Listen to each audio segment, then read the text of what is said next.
Okay, so there's been some nervousness in the Elm community about how to do components, and I've been working on how to.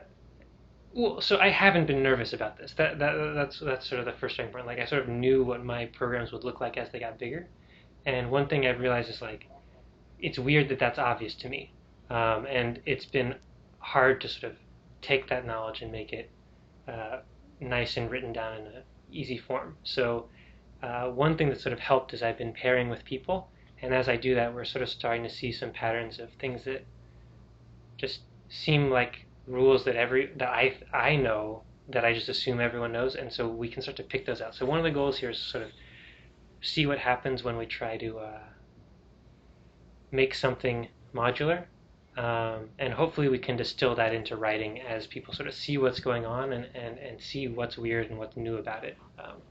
So today we're going to be looking at elm-autocomplete.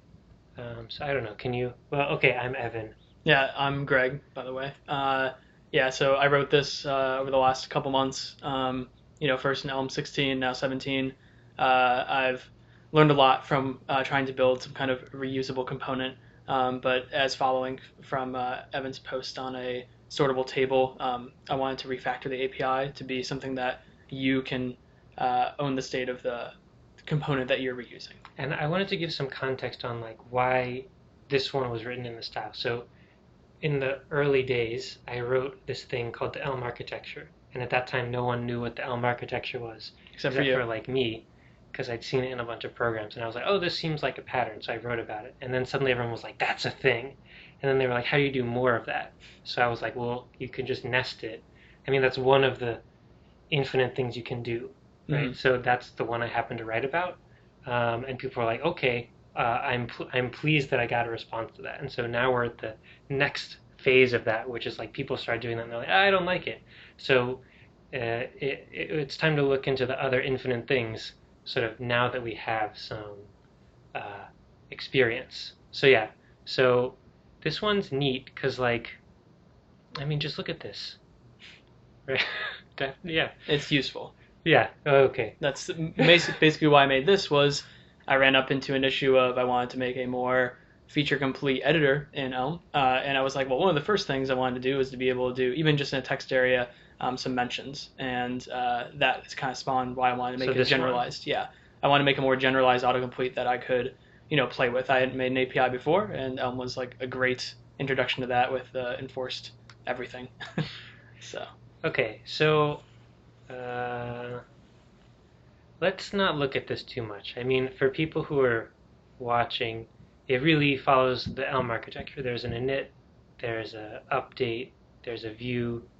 I guess there's subscriptions probably. I don't know. no, there's no There's no subscriptions. subscriptions. Nope. But yeah, so like very standard stuff. So I don't know. Can you explain like what was hard in this? Yes. In So the difficulty for this was once I finished the simple examples of, assuming that you wanted an input field, right? Like I knew about your view. Once you had that, it was fine to be able to take like a list of strings and represent it. But when I started to think about genericizing it more, allowing you to have your own data structure, that's when I kind of lost what I wanted to do.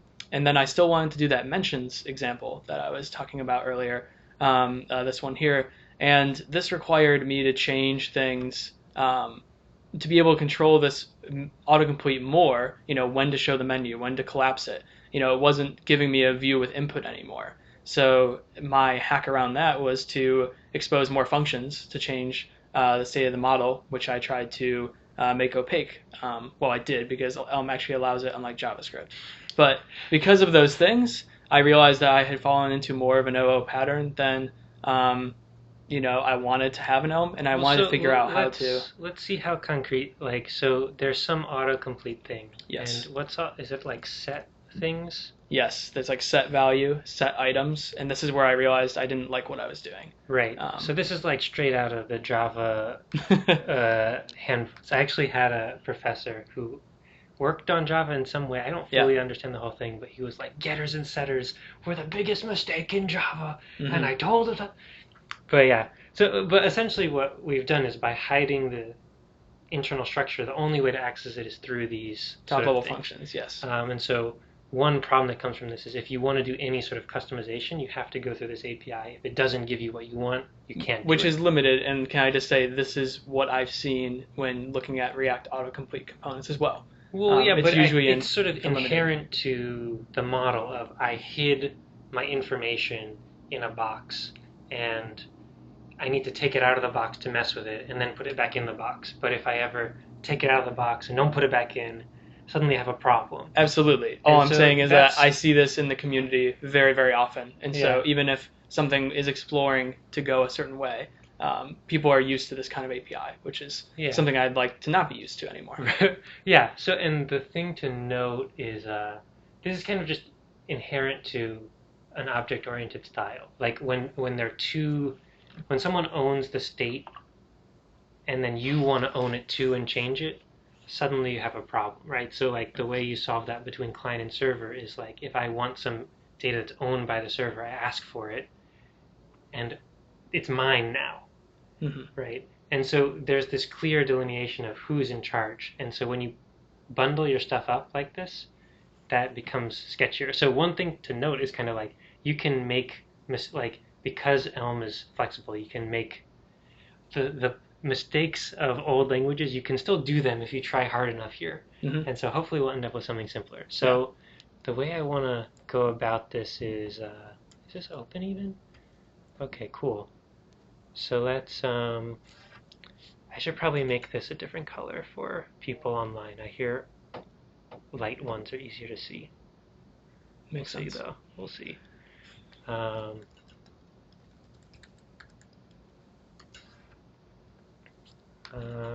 Okay.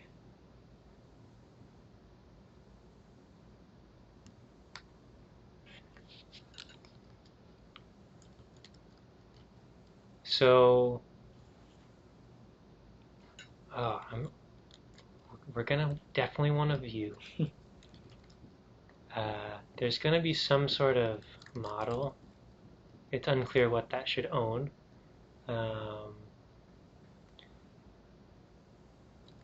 Let's just start there. Let's start there. So like what kind of things do we want to view, right? So like when we are looking at these, what's owned by, like what is... An easy way to explain it is people have some type of data structure that they want present. No, but I'm just saying like which of this stuff is what your library does. Currently, it provides the input as well, but I think mainly what it wants to do is provide just that menu. Okay, and how does this show up? Are you doing like it's doing within the same box and it's like absolute relative position, something? So actually, that's because I provide the input in these cases. It's actually just next to it in the hierarchy, in the view hierarchy. Okay, and then you like CSS it? Yes, just CSS next to it. And are there like classes you're setting? You can set those as well through a styling module. Settings. Okay. So yeah. And like in this one, how do you make it pop up? That one is using actually a port to JavaScript because in a text array there's no way to know where the actual cursor is, so they line up with the pixels that it's offset. Sure. Yeah. Yeah. So, but in this case, is this thing the same as these? Yes, it is. Okay. It's just the fact that I took away the view for the input. I just left the menu. I see. Yeah. Okay. So everything that you do with this autocomplete is truly just the menu. And this is getting positioned with like absolute whatever. Yeah. Okay. Yeah, and that one it is. Okay. Okay, so on some level what we want to do is... Well, here's a question, right? So like, are they going through a list that they provide? Yes. And if they're getting it from a server, like, do they go get it from the server and then the autocomplete is literally most of the challenges in writing it were most of focusing input, keyboard navigation, all of those that I wanted to provide as like some safe defaults. Okay, so the real meat of this is the like that you can do keyboard navigation here, which I think this one is demoing. Yes, you guys can't see actually all of them are demoing it. Yeah, I wish I had the mouse on there as well. I capture the GIF. Okay, so that's really what we're making modular and reusable in this case. Pretty much. It's a bit. I have quickly- to say that it is a bit annoying too. Like if someone was to grab this menu, Yeah. it would be nice to have some kind of default view for an input because managing when the events fire for like when you're typing versus when you're clicking and whatever else, there needs to be a certain ordering. Like it has to be on mouse down instead of on click for certain reasons. Okay. That I ran into. Like you can check out the issues on the. We'll get repo, to but that. yeah. We'll get to that. It's annoying. That's all I can say.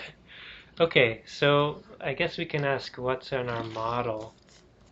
I'm going to start with things open and we'll close it down as we sort of figure things out. So like, I guess we need to know which thing is selected at the moment Yes. to make selected. it blue. And like how many we're showing, so maybe like Mhm.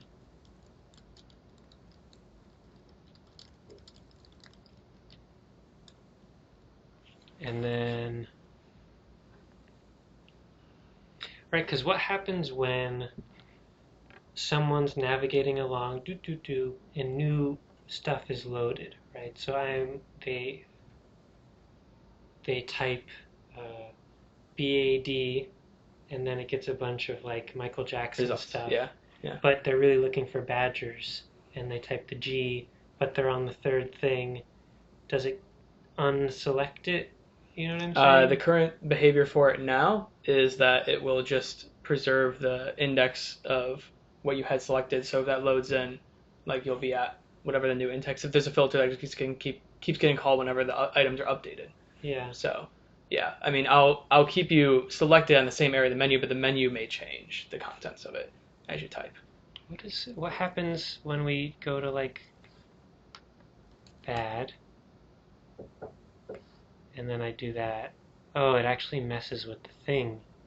Mm-hmm. There's a lot of different implementations of this too. Okay.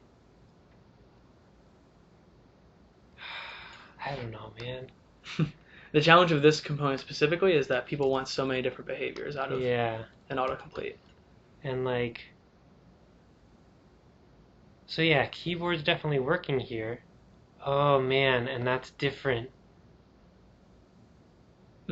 That's the thing I actually had not thought of for mine. I kept discovering these cases as I went along. Yeah. Mm-hmm. Wow. That's cool though, right? Yeah. And like, Might I be a good feature. suspect there are cases where people don't want key events. I don't know. Do you think that this goes into the thinking of there's a very simple one that you want to start with where it's like you have one ability to select, right? Like where this would move the blue. And then there's like a more, fancy version of the autocomplete where you can provide Yeah. more configs. Like give the API in stages, right? Where if you really need to go Right, custom. but like fundamentally, what I do when I do that kind of thing is the core implementation is the most complicated one, and the simpler ones are all using it to provide a simpler API. So I don't know. One way we can go is just move ahead, not like this. How do you even decide what's right here? Like, is this the right thing for everyone? I don't know. Okay.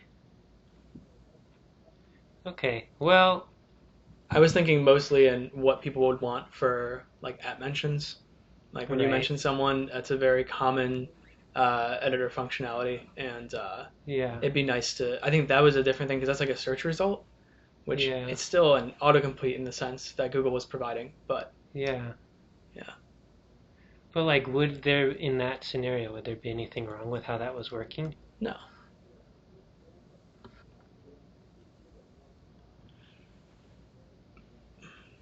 Yeah, I'm not sure how to model for both. Uh,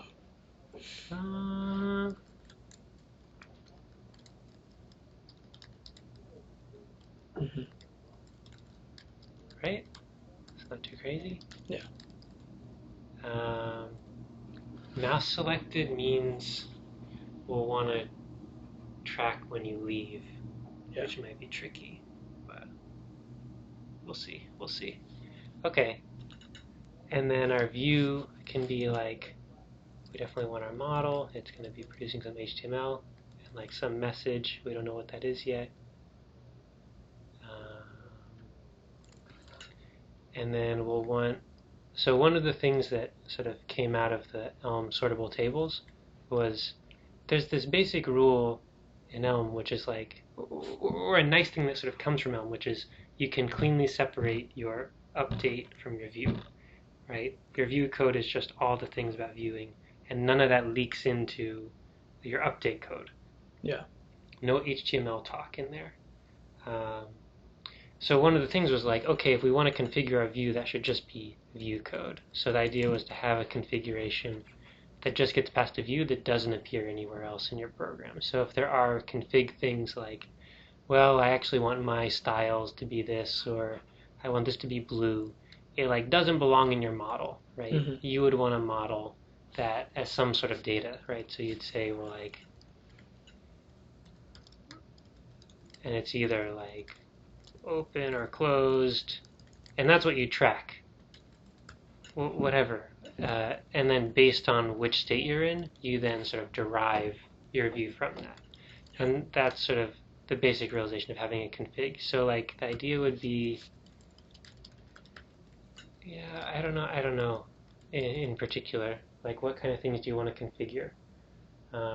One thing might be that Complete. Well, for just the menu, like Yeah. what keys toggle going down, up, left, right. Oh, you think so? Just I'm not sure about necessarily left, right, but up and down it seems pretty usable for arrows. But yeah, I don't know. Just for in general, when I was having the input as well, like completion codes, like tab, enter, or things that you could listen to. But that's because I was providing an input as well. Well, so one of the things I did in the sortable tables thing was, yeah, so for people who haven't seen, sortable tables basically kind of renders your data, but it doesn't own your data, right? So I gave it all this stuff about presidents' birthdays, and then I can say like James and filter them all out, and sort of that's happening outside, and then I can track whatever's going on here. So I brought this up because, oh yeah, so the ways you can customize this stuff is like you can customize the style of a whole row. You can customize how an individual entry is displayed. You can customize how the title bar is done. You can customize the captions. And so these are all sort of different things. So in this case, I feel like, maybe someone wants to control like what colors these things are, and maybe like in this case even just fill it themselves. Yes. Right? So like they can put anything in there and it can be divs and Absolutely. And so I used to have that belong in my config as well. Well, I do have that belong in my config as what HTML they want to put in there. So I would say this is some string to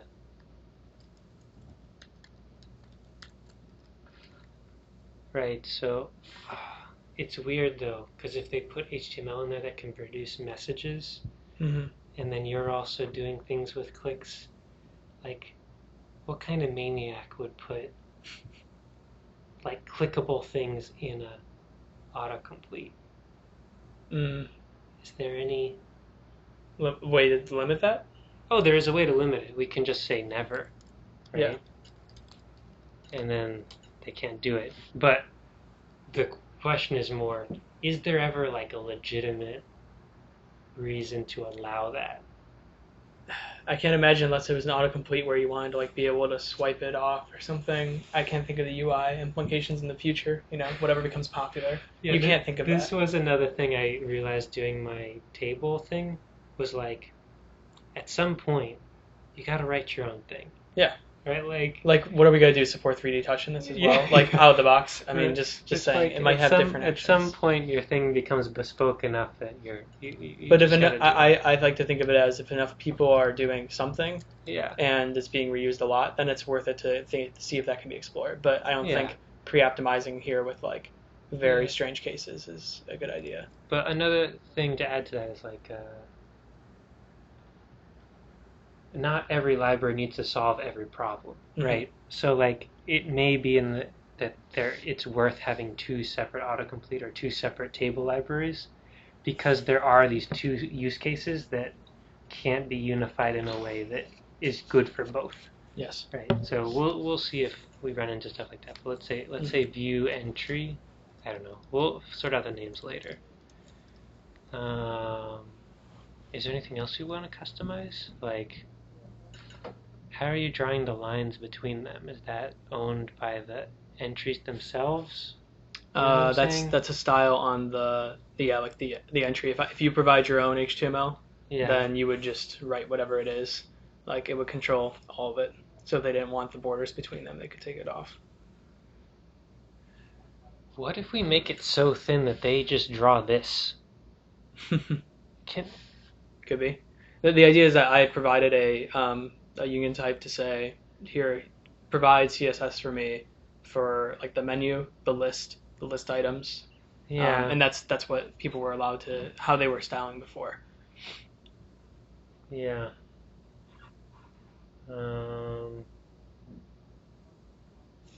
So I did this thing in the tables one that maybe is useful. We can look at it and see. Which is, I forget what I called it. Yeah. So some of these customizations that are possible, like they have HTML details, which is different than HTML. So it's actually saying, here's my children and here's my attributes. But you're not allowed to provide the type. Yeah, and so in the context of tables, the reasoning for this was it needs to be a TD. That's not up to you. Yeah. But I still want you to have the ability to mess with this however you want. So this would apply in the case of the list item. You need, after a UL or an OL tag, you need LIs to be the next thing as a child. Otherwise, accessibility suffers. Yeah. So, like, one thing that maybe... So what I did is when someone would want to put their own HTML, it would have to be inside the LI tags. Yeah. Yeah. So is this a case where you 100% want this to be a UL and each one to be an LI, then they can... That way I was able to put Aria screen reader stuff inside of it, yes. Okay. And screen readers work with dropdowns and stuff? Yeah. Oh, that's cool. Yeah. Cool. Okay. So that's a good constraint. So we know...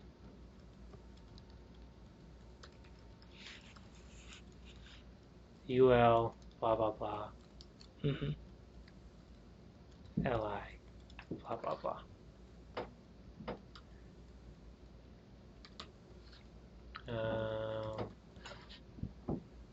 So I think this should be... What's weird is like when I named this HTML details, the name was chosen because I was like, oh, what should it be called?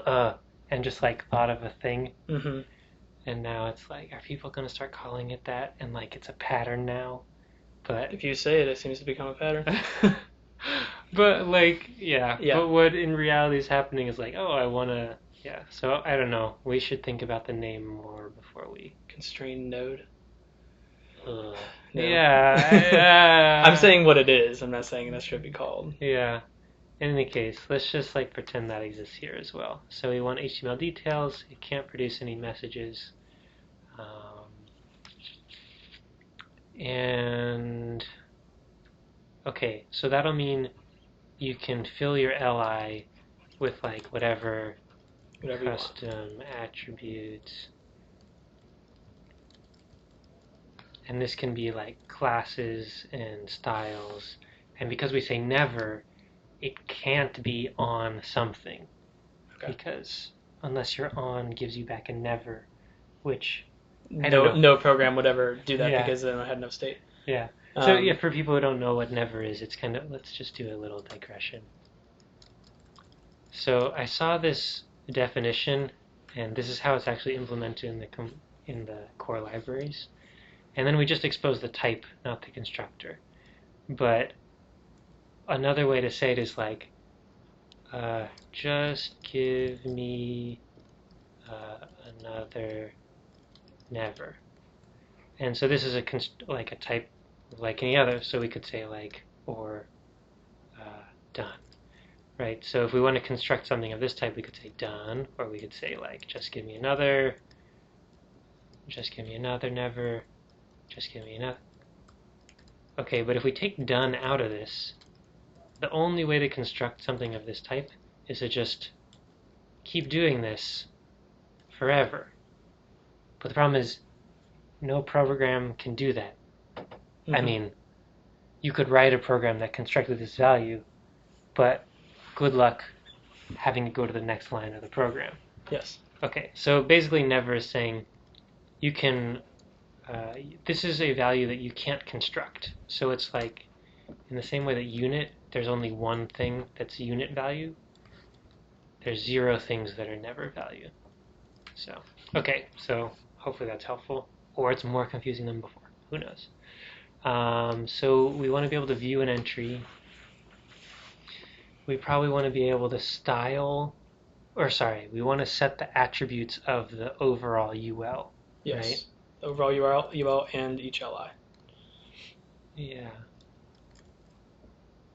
And does the UL depend on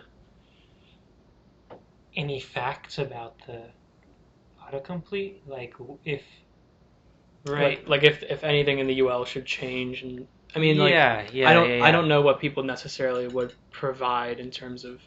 But I'm just imagining, like, if something is if a key is selected, maybe they want it to be gray now. And so, like, if this is just anything, they're just like, okay, I'm actually adding a style. Yeah. Is that like conceivable? I can't remember if the Aria, like, you have to provide a like which one's selected by saying true in a string for an HTML attribute. But I can't remember if there's anything. Yeah. What is it? So just look up Aria autocomplete. Okay, you're typing now.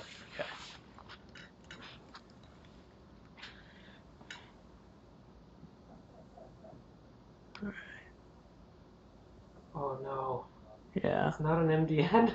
No. So like, yeah, basically there's a reference ID of another element. I believe it's that you need to have an ID reference to the thing that's selected for the screen reader to know which OI you're talking about that's selected. But I think you could also do it with just true or false. Can I see an example of it? Of what? Like whatever you're doing. Let's see. Windows. There's an MSDN. Hit or miss. Yeah. This is tough to say. I can quickly go to browsing my source because I cannot truly remember. Let's see. There's some kind of thing. Aria. Some kind of ONI ID. This is to determine which on the page, if there's multiple autocompletes on the page. Yeah. Which ID you're referring to for the screen reader, like which one's open. So, like which one you're talking about. So that's something that's for the, I believe this is on the, what is this? The input. This is on like the input field. So this might not necessarily belong in R. So the input has an ID that is tying to this like list, because that list could be anywhere on the screen, right? So, right. They don't need to be neighbors, right? So that's like. And is the whole list given an ID? I believe that's how that works. Yes. And then which one is selected?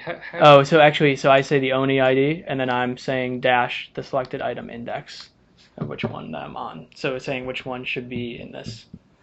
Like, so if someone's, I guess, has a screen reader and they're have that ONI ID, then they know like which piece of your autocomplete is being selected right now. Yeah. So I don't actually know if I'm doing this entirely right.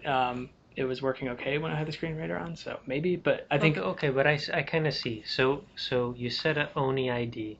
Yeah. On the. This is on the input. Yeah. So that's something that may not be ours. Right? Okay, but where do we set this on the list elements? That's what I'm curious if we do. Let's see if the list elements. There were like 10 of them. ONI. It looks like it's just. That doesn't make sense, though, right? Yeah, it's only. How do we find this out? I'm gonna search. Yeah, sure. Okay, Aria ONI ID. So ONI. It's not a real word. It is, sadly. I mean, yeah, okay, fine. Yeah, that's how English works.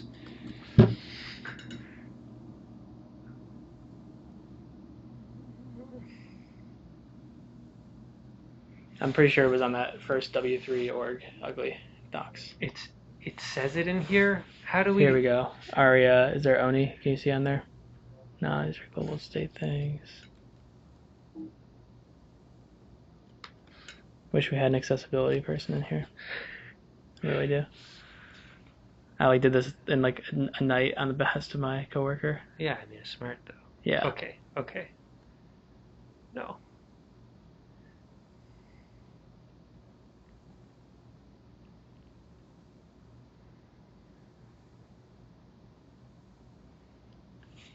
So we're following Aria autocomplete. So where will that take us? Whether are provided. So this is for the text box.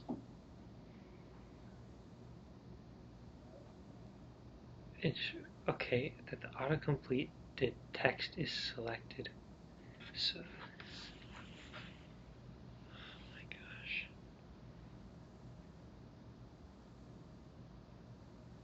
Wait, but can we use this on inputs? It says this is for the text box, but yeah, search this page for input. Oh, it's not bad.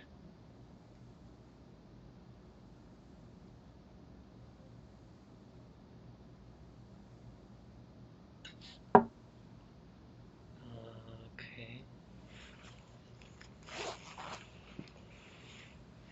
On the element before the form may be submitted. Oh, okay, that's cool. Not entirely related to our yeah, stuff, no, but it's just interesting.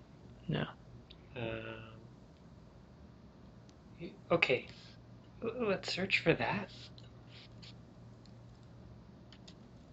Okay, you searched for this a second ago. Yeah, I got to here.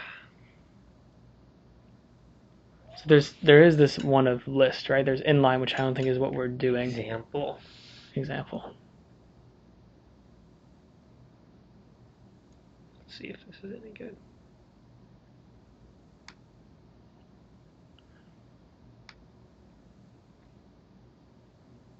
Okay, how did that work?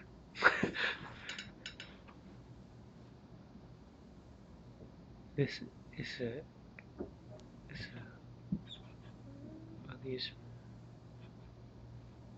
active descendants is used to tell which list this item. That's what I think I was doing with Oni ID. I was saying the. Well, I think you invented that word. That's my take. Possibly. I don't know. I grabbed it from some documentation. Because it's saying it's a real attribute. I know. That's what I grabbed it from. I don't remember.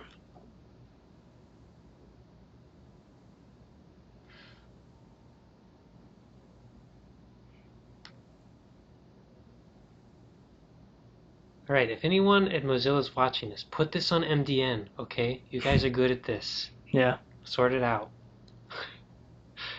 And it's not. See, I don't get that. Like, didn't we just? How does it work? Aria owns. Oh, Aria owns. Aria owns. Have they changed this from the 2 months that I passed by? Okay. Active descendant. Wow. Okay. See, because they were like, you know what's not a word? Oni. We need to change it. Or I could have been drunk programming. Who knows? But I truly do remember seeing that. No, I know. When it's this is this relatively new stuff though? Like, I don't know that necessarily. No, Waria is not like this. Standard is not necessarily new, but I'm sure that some things are still in flux. Yeah. Okay. So, when a composite widget is responsible for bringing the current.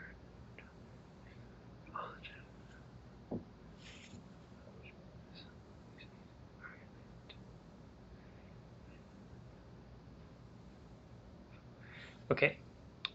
Authors may use active descendant attribute on the focus descendant of a composite widget, for example, a text box descendant of a combo. Wait. Text box descendant of a combo box. By text box, do they just mean anything that has text in it, or do they mean like an input field? Yeah, and is like a combo box not like a Burger King thing? This is where I usually lose things a lot in this Okay, documentation. should ensure that the element targeted by the blah is a descendant of the container in the, is either a descendant of the container in the DOM, the container in the DOM, the container of the input, or the logical descendant indicated by Aria owns attribute. I think I was using Aria owns in the sense of saying this was like those two. The user agent is now expected to validate that the active descendant is a descendant of the container. Authors should ensure that the currently active descendant is visible and in view, or scrolls into view when focused. Also, I just remembered something. Yeah. How I got this into my library was I was talking with the author of Draft.js plugins, like the Facebook's rich text editor, and he did the mentions example in there. That's kind of where I inspired the styles and stuff from. And he had all the accessibility things in there. Yeah. And had like Git hooks on. Yeah, I know. Sure. So it'd be like so it definitely, I was definitely following that. Yeah. So, yeah. And I basically just ported that to Elm. So if I get it properly, you can. Hold on. Let me read it again. I'm going to read it in my head. You read it in your head too. We'll compare notes.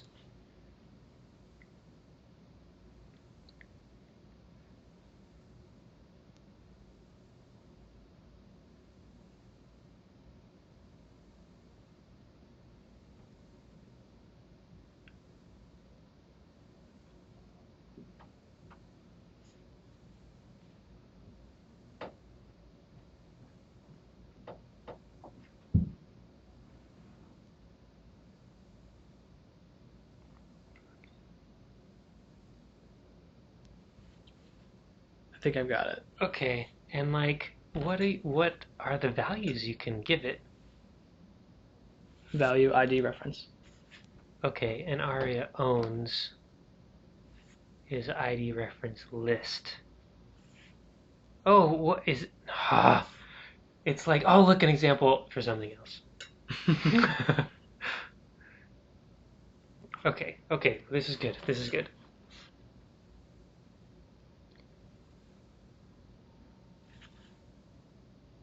Okay, cool.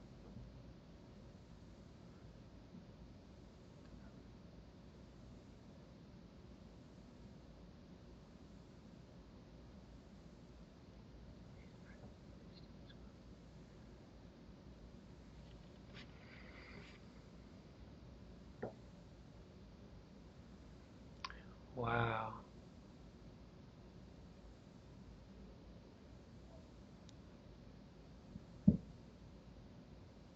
Okay, this is interesting.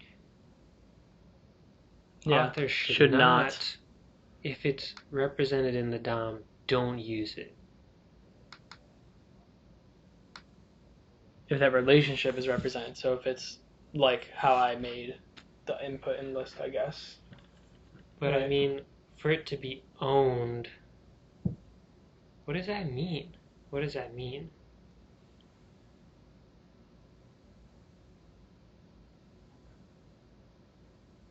Like,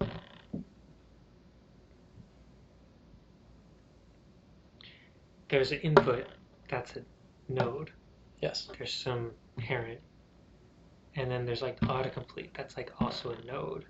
Mm-hmm. Is that relationship represented in the DOM? I guess by being in the same container. But what if you put anything else in there? And like, how do you know? Or if you want it to be somewhere else on the screen. Yeah, well, but like, you can move it around, but like, if it's a UL or an LI, or like you choose not to use a UL as the. I don't get it. Okay, let's read more. And do you think that this is saying space separated list of ID refs? So the ID that you put on something is the same ID that's in this list? I assume so. That's and then if we go back, like, is this ID reference the ID of the owner. That would, I mean, this is the active descendant property, right, that you're putting on one of the items that you're toggling, that you're selecting. So that selected thing needs to know what is controlling it. So that's why that exists. Okay, so ID reference is defined as reference to the ID of another element in the same document. Let's assume we know what an element is. Okay, so this is, you can say, I'm the active descendant of something. And it sounds like that thing doesn't even need to be annotated. Annotated in what way? What do you mean? Like, it doesn't need to be Aria owns necessarily. I don't know. Let's look at that one again. Okay, so this is saying, here are all the things I own. So what this sounds like to me is you have some input, and this can have Aria owns on it, but it doesn't need to. And you can just have several autocomplete menus that they're all referencing this input, right? You can have, like, say 3 menus that reference this input, and this one can choose and specify if the input wants to say, what are my children? Like, just a two-way relationship saying, what are the children that I affect? And does that work better? I don't know if that works better I'm guessing that maybe there are some screen reader softwares that like use one of them and then some that use other, and they're trying to get them convention to stick to one or accept either because they get such limited, like, I think not enough people focus on this anyways. So probably due to our struggle with the documentation. It's tough. Okay, but so the thing that's really throwing me off though is like, if the relationship is represented in the DOM, do not use Aria. Like, who does it hurt? I'm not sure who that hurts. I'm guessing what they're saying is you don't need to specify Aria owns if it's very obvious in terms of like the next sibling thing that they would read next on the page would be like the list. But I just feel like it could only be less clear if they leave that off. You know what I mean? Yes. So like part of the problem is here, like we need to make some choices, right? Yeah. About how to do this for people. So like one thing to think about is like if we're giving HTML details in the list element or the items, and someone sets an ID there, like a true maniac, it's going to be bad for us, right? And like. Well, so one question is, why is it going to be bad for us to, let's say they have some input with an ID, like input, and then on their LIs, they throw in an attribute for like, oh, that's the input I'm talking about. So they put like Aria. I mean, we could do it in this way, right? So there's a string that you give, that's the string, that's the ID of the input that's the owner. Yeah. And then based on that, we can generate stuff. But what stuff do we generate from that? Yeah.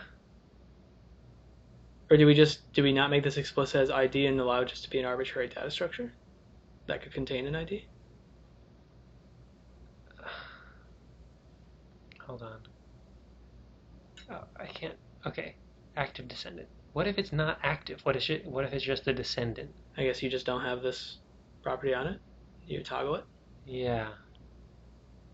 But does that mean the screen readers will only tell you the active one, and if nothing's active, it just doesn't tell you anything? I guess it would just be the nothing selected would maybe be the response.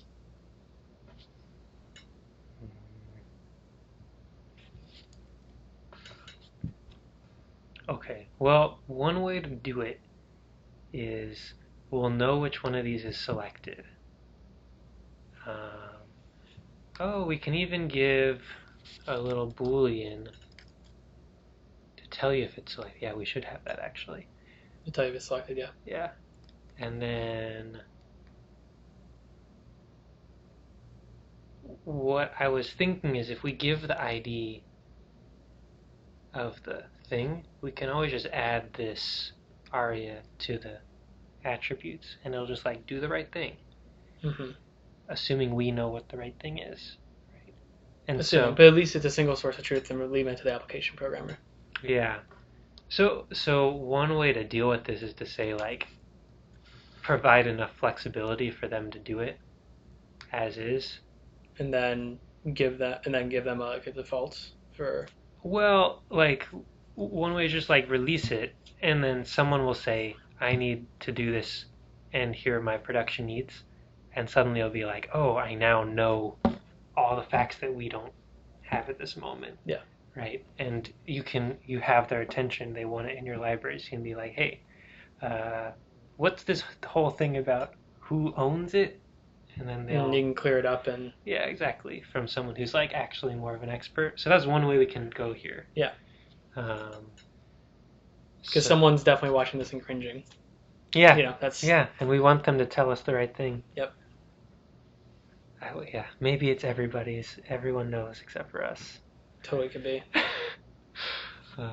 If you're watching this and you know, just tell us. Just tell us. Don't give us trouble. We're doing our best here. Okay, so we want this to produce attributes. Also never, right? It shouldn't have any. Yeah, nothing for the list, I don't believe. Yeah.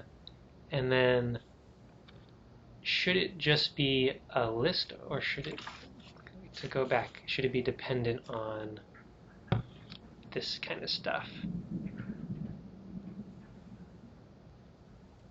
I mean, again, we can take the strategy of, let's just assume people want the simple one, and then once people show us their scenario, so this actually happened on the sortable tables. Mm-hmm.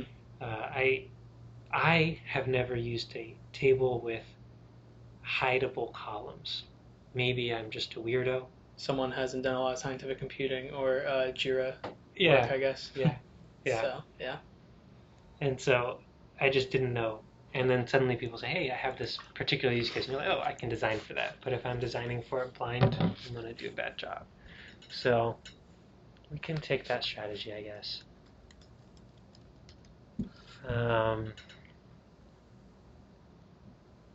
Okay. So we are going to want to have some messages of our own.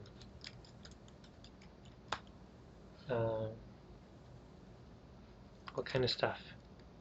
Probably, yeah, the different keystrokes. Enter? What happens when it enters? When I press enter on mine? Yeah. Right now, nothing happens unless you set the configuration to say that's a tab completion. It just, since it's a single line input, it'll just, not go anywhere. It won't make new lines because it's input. So, yeah, right now my default to the tab is selected, but you could also provide enter as a keyboard shortcut. So I actually had a message type where I expose like menu navigation and then allow people to match on that for each of those. Okay, so like we definitely want to own key up and key down, but other keys they can decide kind of thing? Yeah. Oh. Does that make more sense? Because some people want tab and enter to work. I mean, like it seems like in Slack, if you mention someone, it's got to be enter. But in another application, you tab and it works. Yeah. So let's call it, and is it presses or downs or ups, or is it something particular that you're tracking in the view? Is there something particular? Just as in like, yeah. It's a key down usually, with like the actual event. But yeah, is that better than a key press? What do you mean by key press versus like doing like keys.press or whatever, like a value that's changing over time or what? I just had like an on key down. Okay. No, yeah, but I'm just wondering why on key down instead of on key up or on key press. Just what I was seeing from other autocompletes in the wild. So. Okay, so key down. We're just gonna get that raw, and then handle it elsewhere. We'll see. Okay, and then we also want mouse. So like. I was using mouse down. There is click, but. Or like, and there's also mouse enter when things get hovered over, right? Like a hover state. Yeah, and were you doing enter? Yeah, I had a mouse enter for when I was moving the mouse. Does that work everywhere now?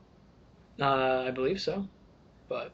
Because I remember it was like. I tested it in Safari, Firefox, and Chrome on a Mac, and then I think I opened up Edge and it worked. Because I remember it like used to only work on Safari in the olden days. The browser has years ago. Well, we can actually just Google this right now. Well, they let's have come nice up. compatibility tables now. So Will just this say be on Can I Use? maybe. I just Okay, what usually is type in some events, Mouse browser enter. compatibility, browser support compatibility. There's usually a compatibility table. Yeah, like a 5-year-old one. Yeah.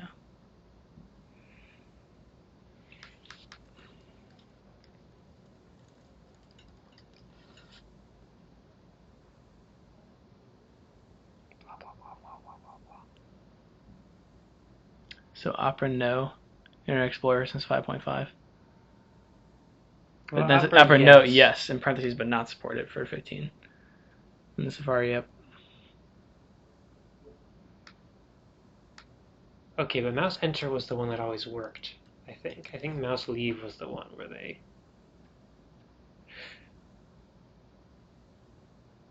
Now it looks about the same times. I never use mouse leave, I only use mouse enter. Don't we want mouse leave as well, though? I was just, when I had mouse enter another one, I just changed my model to have a new integer for which one was selected. Yeah, but I mean, like, if you... You want some behavior on that, is what you're saying. Well, like, I go here. Yeah. And it's like, oh, no. So it leaves it, yeah. But like for a lot of input fields, that's the thing is like I haven't made this thing generic enough to handle like for that case. Yeah. But the idea was that just like for drop in on your form, most people want to just like, if I had to click out of it. It's fine, and it's good enough. But okay, so let's do mouse enter, and then we'll do... Okay, so this integer is a key code. We can write that down. And this one, which is an alias for integer. And this one's the actual ID of the thing we've mouse entered. Mm-hmm. So let's just go with those for now.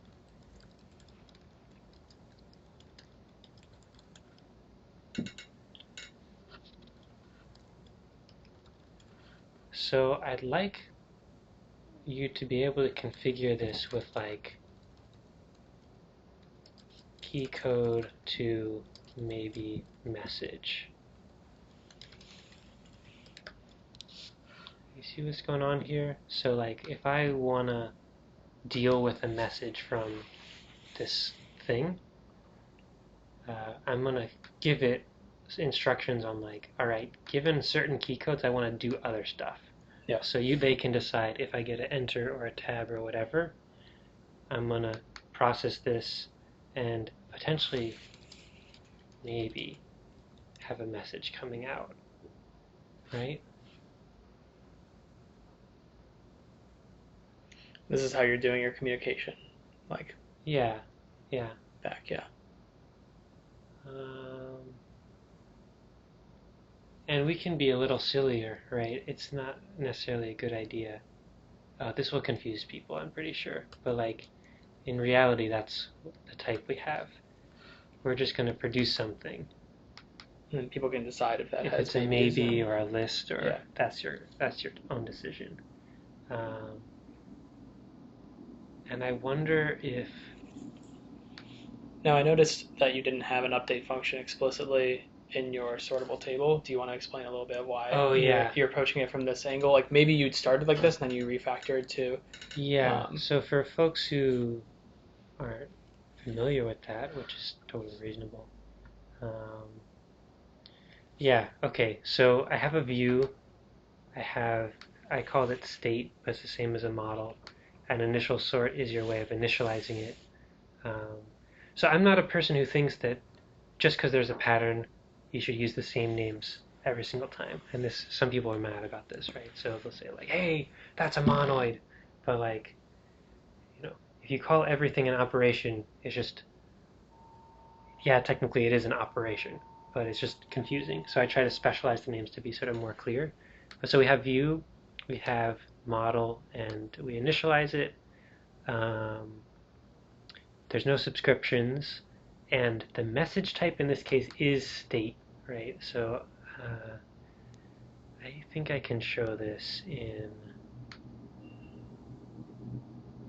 here. Can I? We'll see.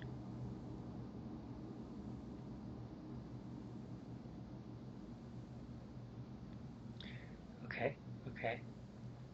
Right. So my config part of it is I turn my state into a message I can use in some way, and that message type is going to match the messages produced by all the elements of my table. And this could have been a table message, and then there could have been an update function that takes a message in a state and it does all the processing. Yeah. Now, this library is just sort of odd in that the table state is extraordinarily simple, and there's really nothing you need to ever do with it, right? So like it's just which column Do you am I want to sorting start? by? Yeah. So yeah, that's basically it, and like a boolean to tell which order, right? So like if we look at the examples, will this work? Man, I don't know why the internet just started. yeah.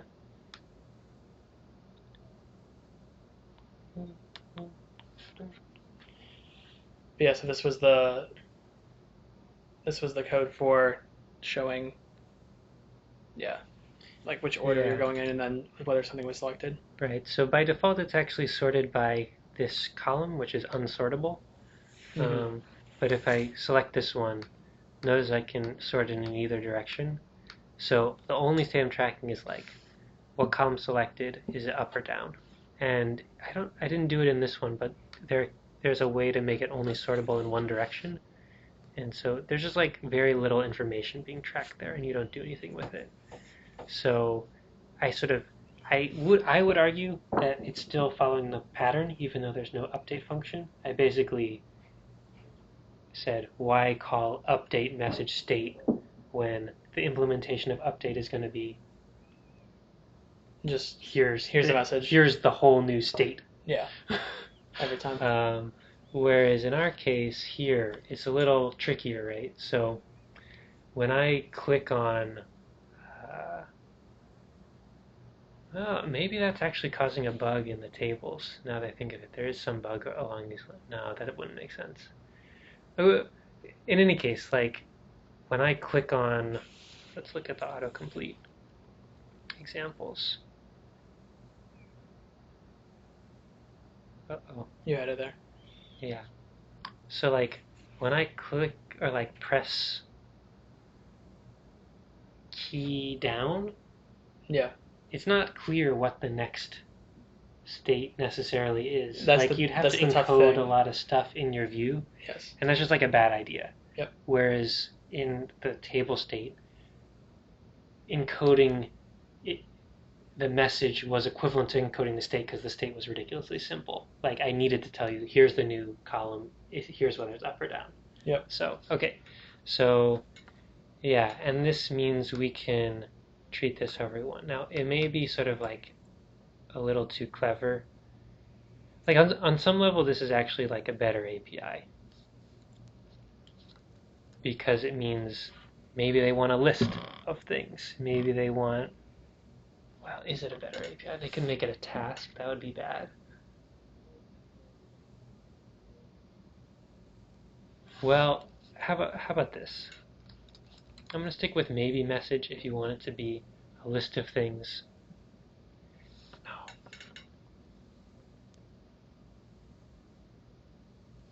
Executive decision.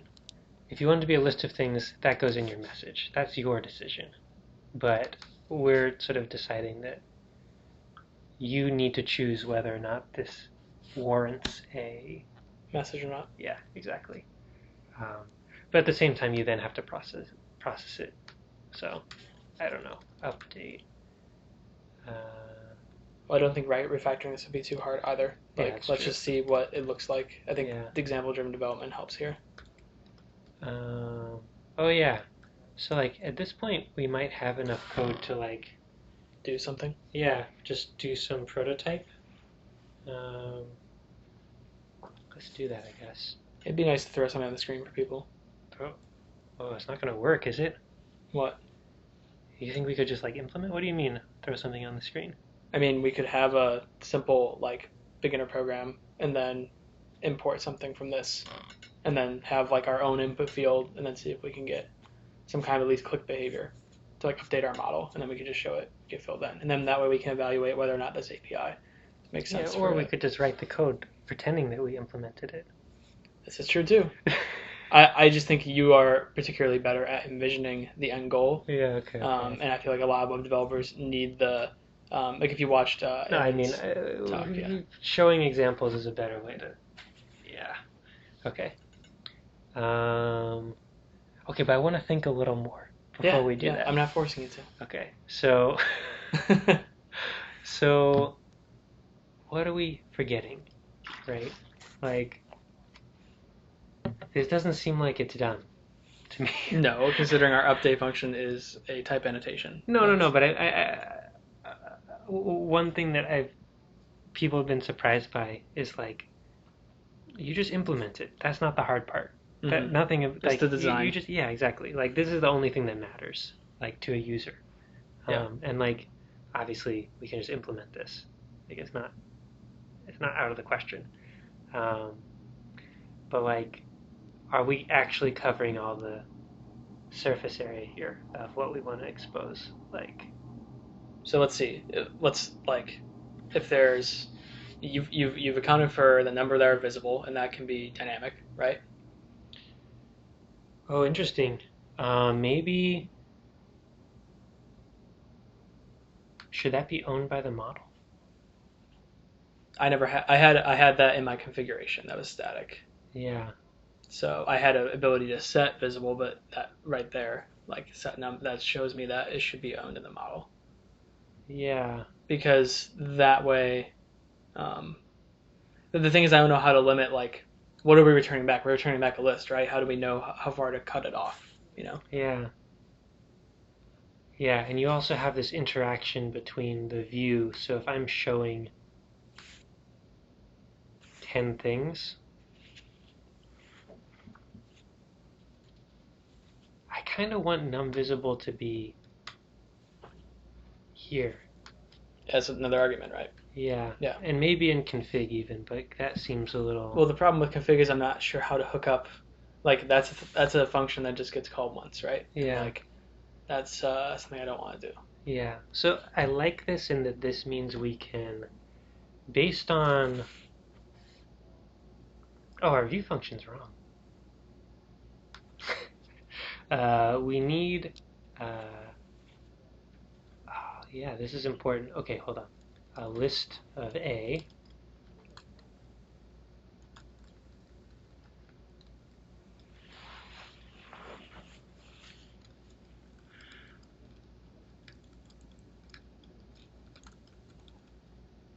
Okay, so now we have, I don't know if that, well, we'll talk about it, so if that was weird. No, I get it from the table example. Yeah, but so the idea is when you create a configuration for your autocomplete, you're saying, I'm going to be working with a certain kind of data, and each element I'm going to convert to a string, and that's how it's going to be displayed. So what's neat about this is your list may be something crazier, right? So it might be a record of tons of information, and you're only referring to it or showing people on screen, like, I don't know, we have to sort that out. You're just so this essentially means you don't have to do anything crazy to your data. You can keep it in your own model however you want, right? So let's say I have a list of I call the server and then I get back a person and they have like first name, last name, age,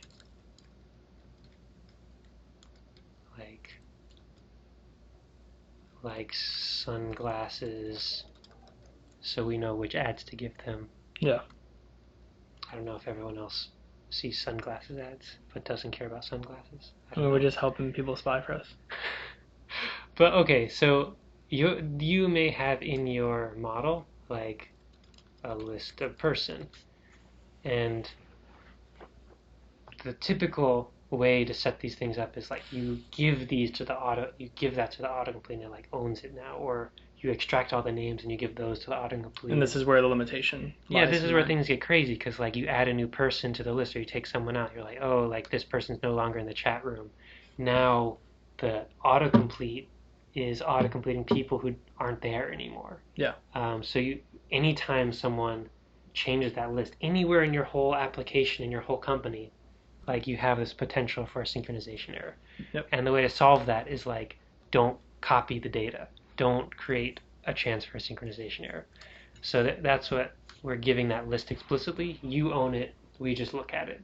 And so here we're just saying, whatever data it is, that's your decision. But we just need to know how to turn it into a string.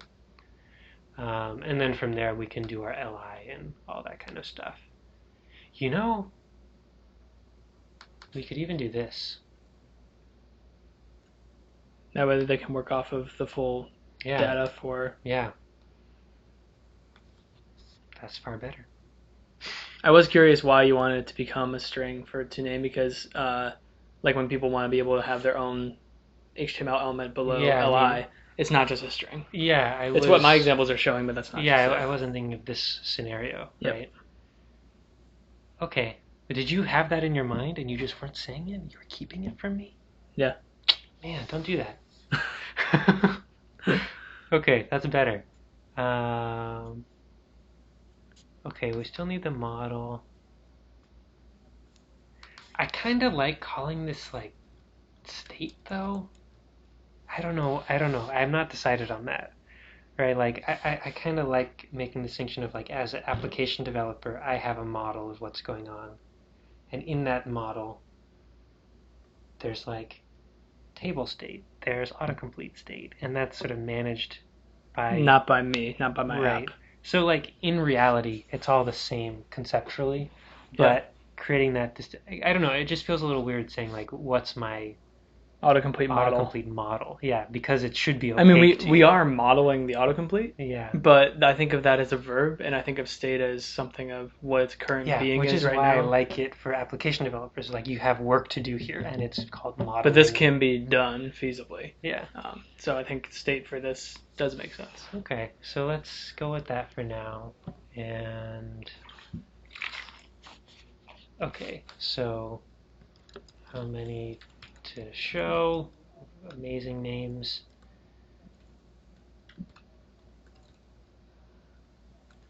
Now, what this could mean is that... What could this mean? Is that... So, okay, so here's the problem. We can vary how many to show in our view, and yet in our update, we need to, like, not enter invalid situations here. Yes. So one thing I was thinking of was, what if the message we produce on a key up or key down is indexed, right? So the key up and key down actually is saying go to index 4, which is up 1 from 5, which you're on at the moment. And then you, the application developer, can decide what you're going to do with that. Well, just that would change our like key selected 1 to 4. But if you then say view 3, that's just not on screen anymore.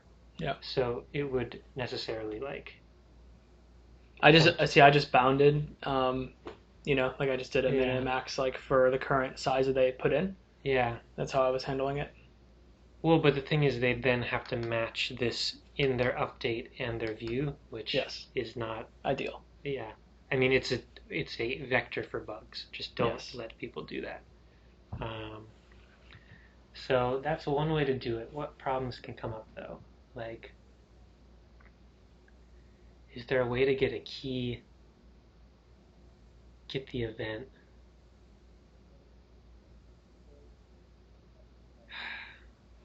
What are you thinking of right now? Is there a way to get the event, like, essentially for there to be a race condition, where, like, they say there are 5 showing. This isn't what I want. There are 5 possibilities, and I've got this one selected, and I press up. Sorry, I have this one selected, I press up. So it's saying select 4. And in the meantime, before that's processed, someone said, I only want to show 3. Yeah. So in our model, we'd say, well, this is the one that's selected, and then when we go to draw it, we go through the 3 that are actually there, and none of them would be highlighted. Yeah. And so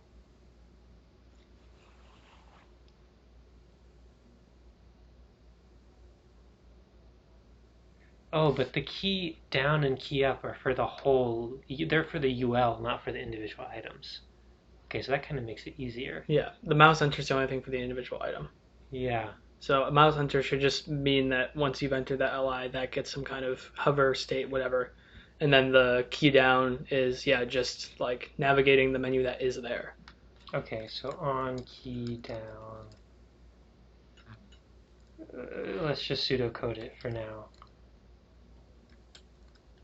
It's like, we're going to have to do a custom thing here, but like, if it's down.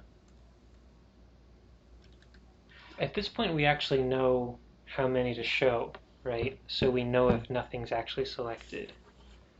So like if they are at 5 and then they go to 3, that would put you back at the nothing selected. Yeah, because you have both those arguments. So. Yeah. Yeah. So if down, yeah. So basically, like compute what it should jump to. Yeah, exactly, based on the state and the integer of how many to show. Okay, I like that. And that means things can't get like too crazy. Or at least if things get dropped because you've done something weird, it will recover in a reasonable way. This even gets us through cases I wonder that people have thought of like, let's say you are mentioning someone in a chat and then someone leaves the channel.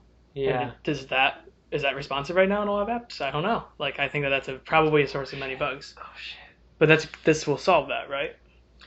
Partly. Right, because here's the scenario. Alice, Bob, Chuck, Drew. I don't know what the cryptographers go after Chuck. Euler. I don't know. Emily. I don't know. 50s names.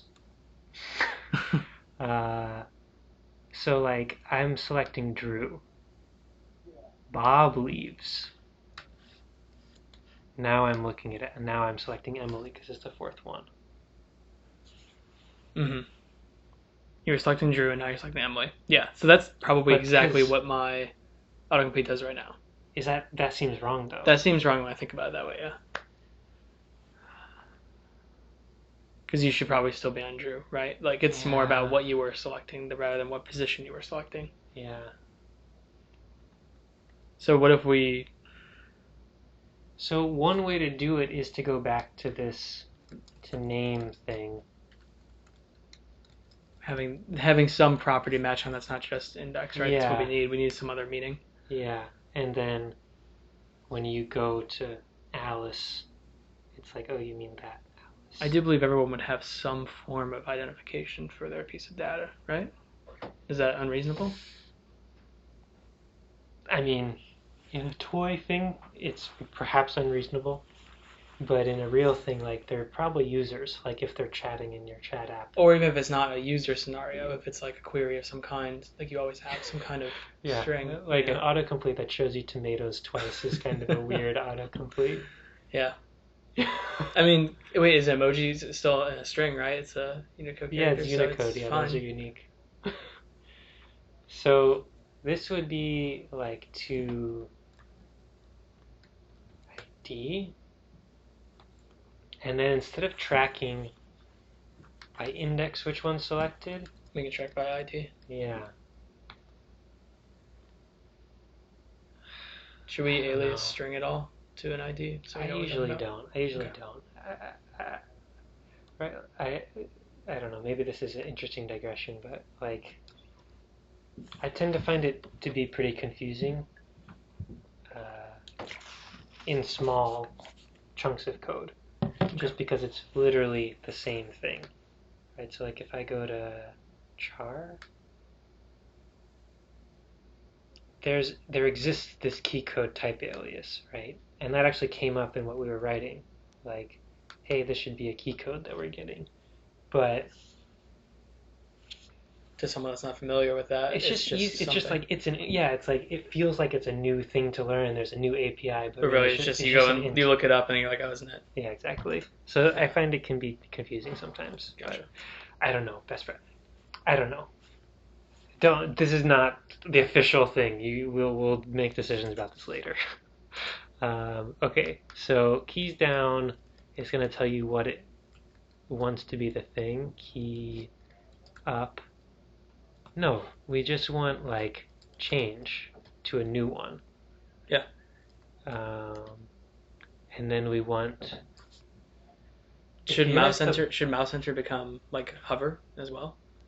We'll figure that out. We'll figure that out. If you're at the bottom of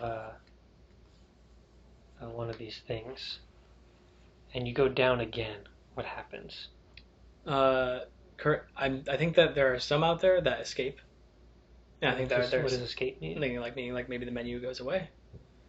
I don't know though. I can't confirm that. But mine just it forces you to be in that bound. So it just like you press down, nothing happens. I could imagine another scenario which is like you go down and it gives you more. That, or you could also have animations that maybe like say like shake or something. I don't know. There's all kinds of things people can do. That's cool. You say cool. I say we have to do more of this.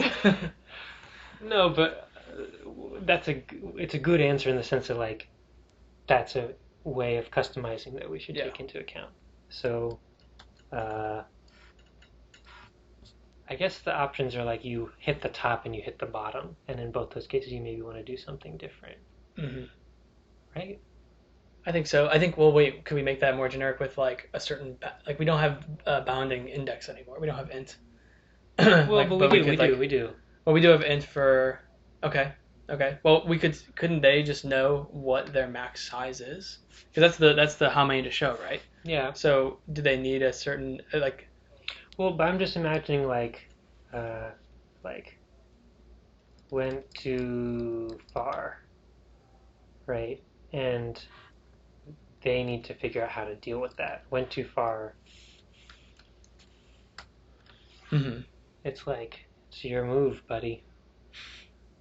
Yeah, okay, so you don't want them to have to track that themselves, basically. Yeah, right? Yeah, that seems reasonable. And then, like, went too low also. Yeah. That seems reasonable. I think you do need to split up in two different things because it's probably very different behaviors. Like, some people, when you get to the top of something, it means refresh. Yeah. Right? So like when you pull. Maybe, like, overflow, underflow? That's like worse. That's worse, I think. That's worse. Because overflow means different things. That means like either ellipses or whatever else. No, I think it makes sense. No, I meant like the math one. Like but do we need to? We're marrying now a math concept to like a very UI. Yeah. But integers can underflow or whatever. Yeah. Okay, let's not do that then. So we have those two scenarios. You can deal with them however you want. So this brings us to another sort of choice that I think will be interesting for people. Is like one way to deal with this is like, actually, you can do it like this, which is when you've gone too low, here's the message I want. When you've gone too far, here's the message I want. There's no options here. That's kind of nice, actually. And you like that more than having a message type that you match across? We'll see. Okay.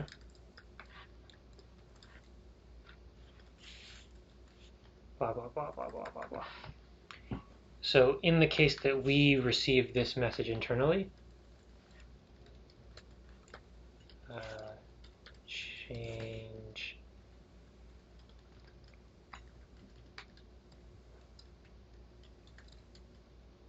we're going to say the state is now nothing, and then whatever it already is.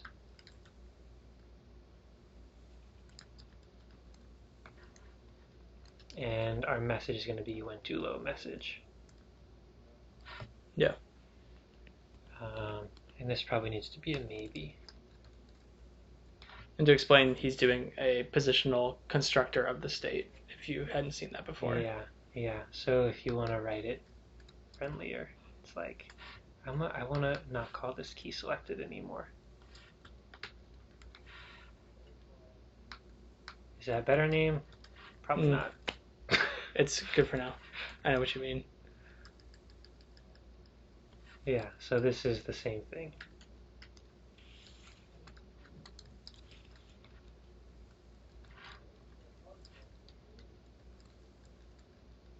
Went to high, far. We're gonna have to work on these names, but you get the picture. So another way to deal with this is actually produce a, yeah, this is kind of interesting. So we can have a like message type that's like public. This is not a good name, but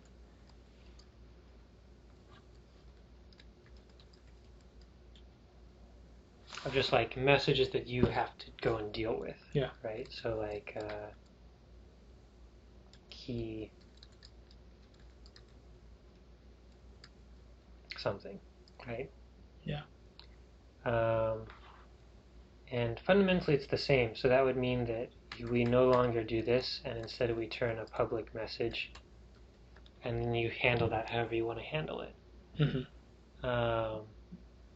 These are the same, like theoretically, logically, but maybe one's easier to use. So I'm kind of digging this version of it. I don't know. I think it just depends on how many more cases we come up with. Yeah. Because if there's a lot more, then I think it's much easier to not have a very long set of arguments to this function. Yeah. Because the other one that we do want is the key code message one. And this one should be maybe. So that's interesting. There's one that is a maybe message, right? And then these Yeah. other two are definitely messages. Yeah. Can that be represented easily in a type? What do you mean? Yeah, you can type like that. It's like sometimes maybe a message for this one, and then these two. Would this be like? Well, I mean, this would be. Hold on. If we wanted to do it the data way, Yeah. it would be. It would be.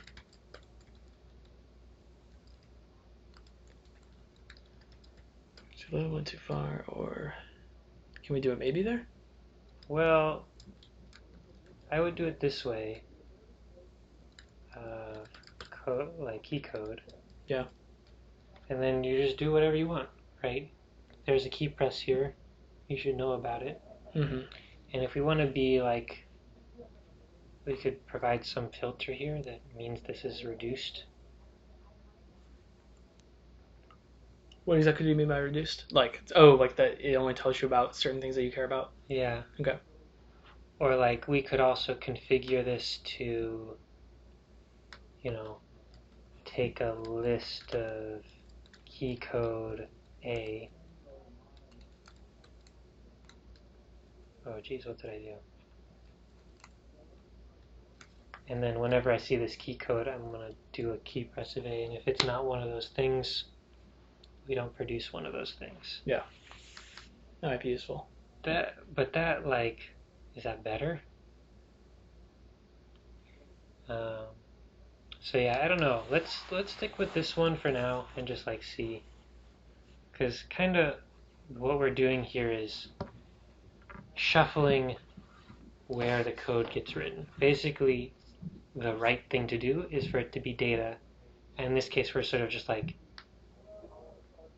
letting you configure that data before we produce it, so we don't go through this intermediate data structure. Mm-hmm. So I don't know. But we need like key change and we need mouse change actually. And we need like mouse enter, mouse leave, and mouse click. Right? Yeah. Oh. And on a click,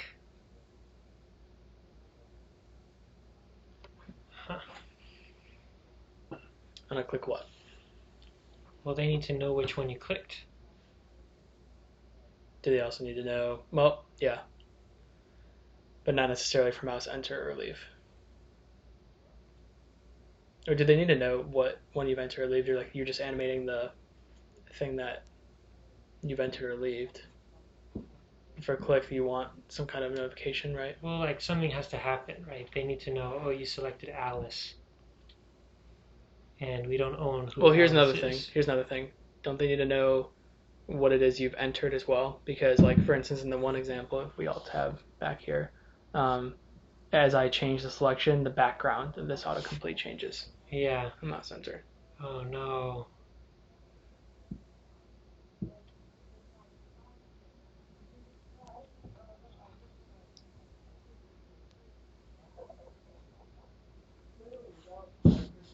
I mean, if you know the index, if you know the ID of the selected thing, you can go find it in your Data structure. Yeah. So, like, is that enough information? Or are you thinking we should provide an ID and whatever the thing is? Like, well, actually, we never own the data, right? We just get the string from the data. I feel like, yeah, we have to just provide the ID. But this definitely keeps it to not get out of... I'd honestly rather have an ID return than you just give me the answer, because in my autocomplete, that makes it really easy to come out of sync. Yeah. But I'm trying to think with you if there's like a way to expose that as well. Yeah. There could be a convenience function, right? Of like, we already have a to-ID, right? That's a string. And a lot of the times you probably just need the string. Right. So we can just have that. Yeah. And then if you need more, here's the ID, you know? Or, I mean, that's already the ID, right? So like, the string might suffice for 80% cases. So that means we also have a scenario that's like, okay, here are the things that an outsider might need.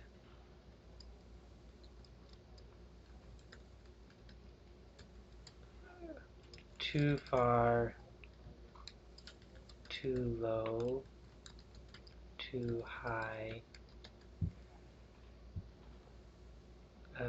selected, or like chose, right? Chose by some means, right? Yeah. Is it only, in this case, are we talking about click being the only way to choose? Yeah, unclear. But that's certainly needed for click. And we need, like, on some level, it's good to know. I mean, we can make it so we can ask for this information, right? Like, hey, I want to know what's keyboard selected, or I also just thought of something. Yeah. When we have that type never returning. Yeah. What about for people that want autocompletes that like can become nested like file structures? Like you start to type in something, a search query, maybe it's like a bunch of saved replies on GitHub or something, and they have like directories. And like be able to click on one of the autocompletes and another menu pops up, and then they can click on the other one. I'm not sure that necessarily facilitates I mean, maybe the autocomplete is the search to get you like the filtered list of folders that string is contained in. I need to see a picture. I don't know. Can you like? I'm trying to think of something that would be good. Let's just like. Are you thinking like this kind of thing? Like so it's popping definitely like this, but the fact is, like, what if instead of you have right now just clicked file, if that was like a search field where you could type in, if you go back to opening that menu, you could type in like UTF and then just the sub menus that have sub menus with UTF in them would show, right?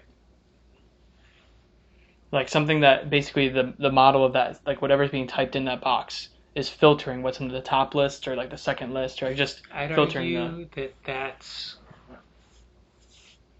should be out of scope for the initial release until we have a concrete person asking for that concrete thing. Because like I'm not convinced that's the way to do the autocomplete. You know what I mean?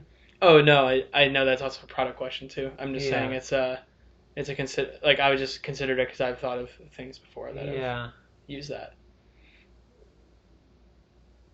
Yeah. It works well with like tags and stuff too. Like if you like tag a couple things, and then it's like, oh, like let's say I try to type in like Lisp, and then like I get tagged all the things I've ever tagged Lisp in my file directory, just kind of like a unifying search, right? Like I'm not saying autocomplete becomes a unifying search component, you know, but that's the kind of thing. I mean, so that would be like,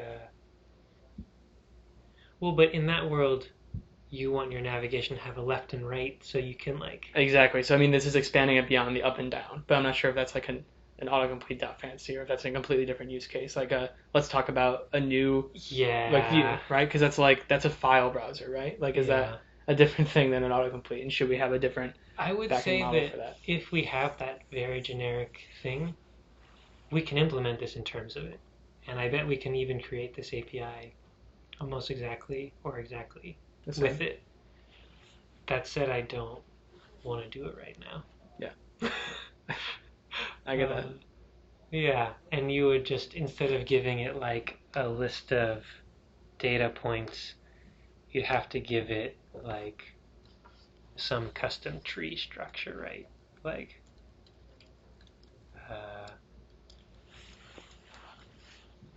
where it's like a node is a list of tree A, or it's empty. Yeah, no, that makes total sense. I guess I was thinking of and then the many things that we do in web where we hack things together of like, oh yeah, so I've selected this autocomplete, now I'll spawn another autocomplete after this based on this. But then that's me asking, this is very much baked into like my psyche as a developer, has been like, oh well, this autocomplete, you selected something, oh, I just need to find out what that thing was selected, which we always know, but then I need to go start another autocomplete, and then when that changes, I need to like subscribe to that state.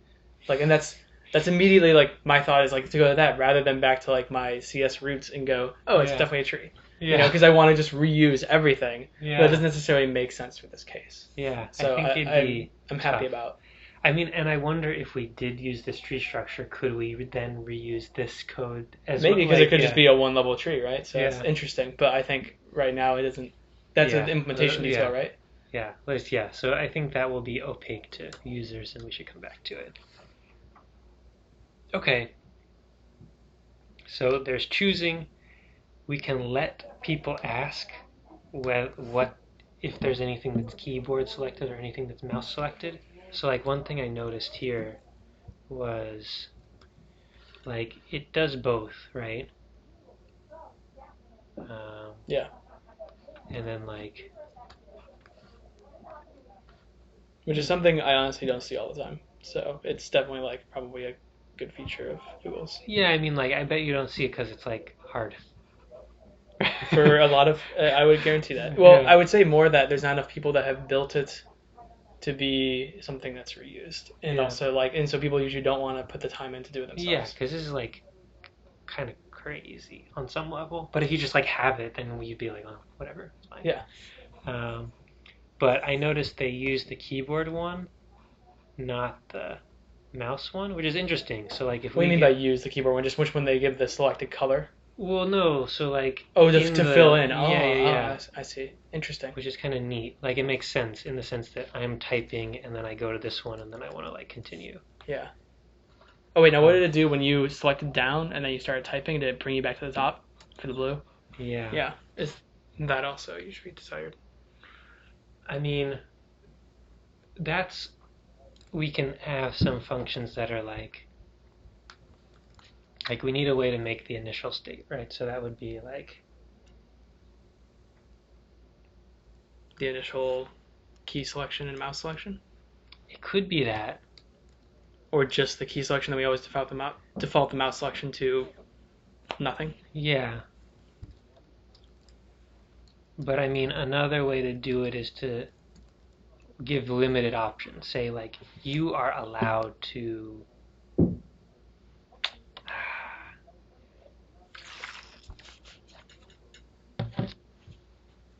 I should finish my thought. You're only allowed to start at the beginning. That's the only thing you can do. Mm-hmm. Right. So like another way to do this would be to say like, there's a empty, which is just and then there's like set key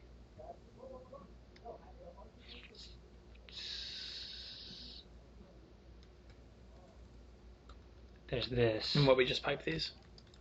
Yeah, so if you want a custom thing, that's how I did my config module, actually. Yeah. And that would mean like, okay, let's imagine a scenario where someone legitimately wants the key selected thing to jump around. The key selected thing? Yeah.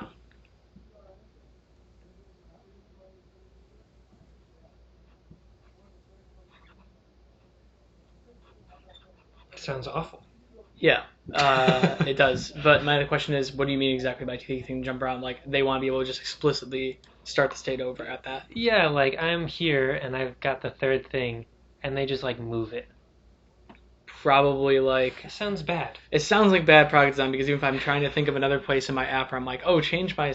No, it seems completely unrelated. I think we should not have for that case until someone gives a good example, because I can't think of one. Yeah, and like...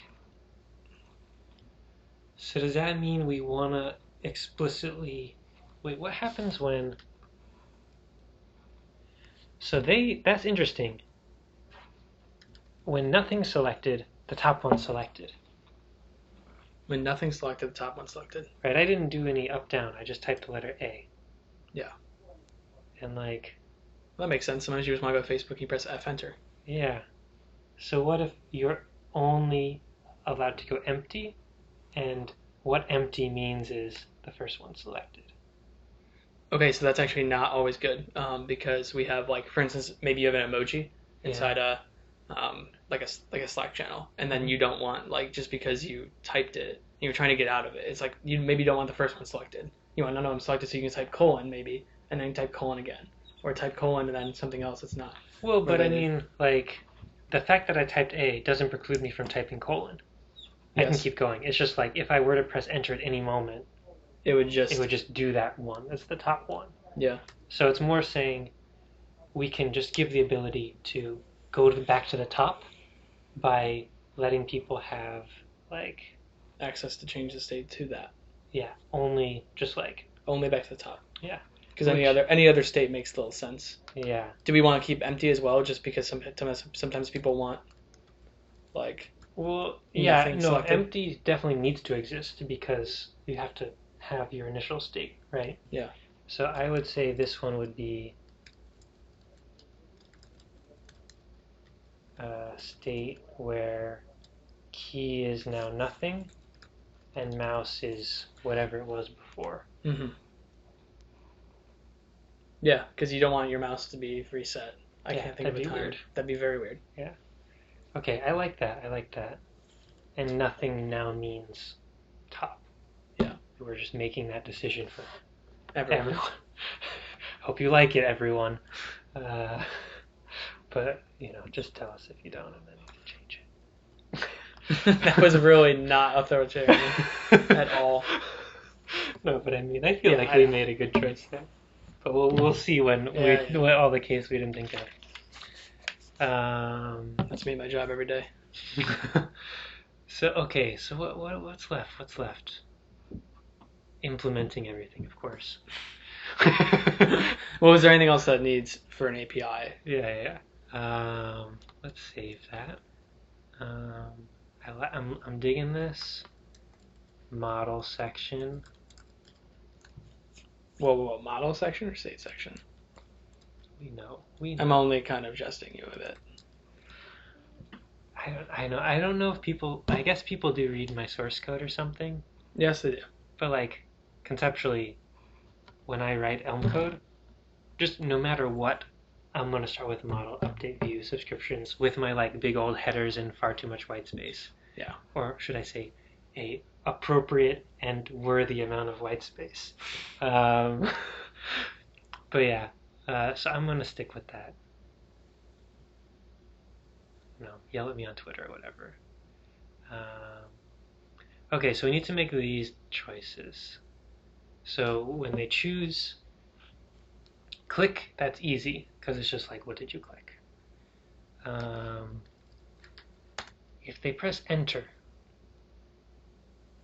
so maybe that's what we want. Maybe we want them to say, like, what counts as a selection?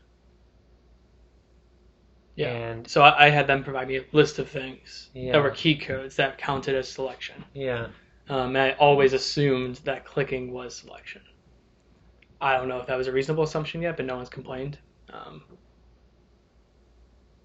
kind of maniac would let you click on it and then it would just Well, that's the thing is that's why I brought the tree example, but that's now another thing, Yeah, okay, right? okay, And I think yeah, we've yeah. established that that's another thing then. Yeah, which is that's a cool one. I'd love Except, one other. What about if that HTML inside? Now right now we're saying never.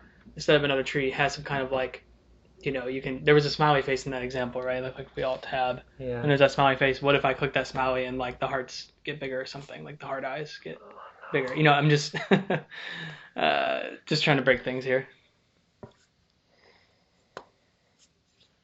I think that would be extremely annoying from a product standpoint. But I'm trying to think of other cases, like I was saying before with like iOS kind of swiping left and right, or like Google Inbox when you like have search results and you can like mark as archived, or like how far you want to drag them and stuff. But again, I think we're getting to a point where it's like this is like these are like almost like just things for your product, and like I think a swipeable. Well, and another way to look at this is one thing that's consistently been true is that this community learns like as we get more mature, right? So like none of the things we're talking about today, like anyone knew 6 months ago or a year ago. Yeah. So one way to treat it is like there are going to be these cases, and the way to address them is to like grow our community such that The experts that we need are part of our community, and they're Yeah. like, hey, like I need this for this, and we can just learn. And hopefully with getting the core things right, they Yeah. are encouraged to want to help and build on top of that, Yeah. rather than like make a disparate like hostile fork or something. Right. Well, and in a case like autocomplete, like one of the things that I really I'm happy I did this way is that it's always namespaced by the person. So just someone else can come along and be like, here's the real elm-autocomplete. Yeah, yeah. And then you can decide like who do I trust, and then you can actually say who do I trust, not which API do I trust, because I've found that in my own experience, you learn who is big in a community, who's done a lot of stuff, and does doing a lot mean their code's also good, right? So like for like Haskell code I write, know which authors to try to find code they've written and which ones to avoid. Yeah. And I think that's actually like a really important thing to do as you write crazier and crazier code. Because it's like, oh, this API looks good, but what if it's managed by a maniac? That's possible. It's the internet. Yeah. At least you know the attitude of the author versus like when you have questions or issues with it. Like if they're someone who's just like, oh, you couldn't figure this out, and that's their attitude. I don't really want to work on that. Right. So that's a big thing. So we're gonna say choose really means choose. You can go crazy. Tell us about it in an issue, and we'll branch out if necessary, or we'll branch out if it makes sense, right? Okay, so we have a way to go to booleans. We have a way. What else do we need? We need a way to go from a string to a message, right? So like I've selected this guy, and I need that to be a message. Yep. For the world. Now, there are some things we can do here, right? So like we need all these things. Question: that string that you select to send a message, do they ever need something about the debt? We're not storing their data, right? So this is just their ID. Yeah, so they have every ability to go back and grab it. Okay, just want to clarify. Yeah. So there are a couple of things we can do here. One is we can keep this as it is. I think this is unwieldy and dumb. Two, we can go back to the like outside message. So get rid of all this. Let's just write down all the viable types so people can see.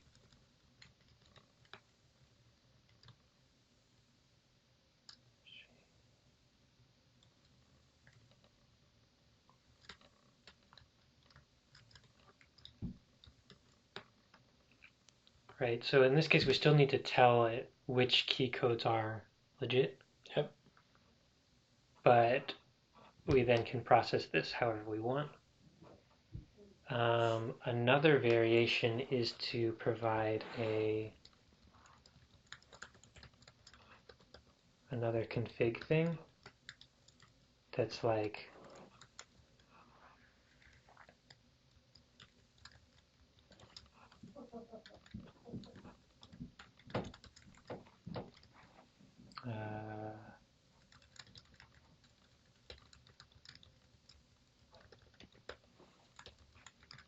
you know what I'm saying? Update config is another record that. So is this something that we want? And then this would give you an update function that's like this update config. Oh, I see. Just like the view. Yeah, message state. Interesting. I think there's a lot of nice parallels there. Yeah. So like if you go way back in time, I don't even know if what is it called? Just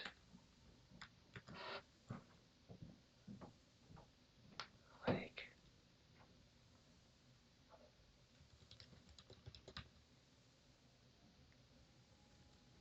there's like the original Elm architecture is just a gist. It wasn't a repo. There were no examples. It was just like some ideas. When was that again? Olden times. Pre-2014?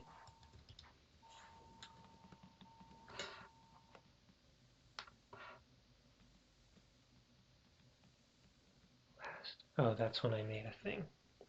Does it say when I edited this one? Yeah, okay.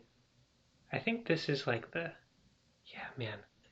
Okay, so this is the Elm architecture before anything was really written. I just like wrote down some stuff that was like, why do I think this is cool? Like still talking about signals and stuff.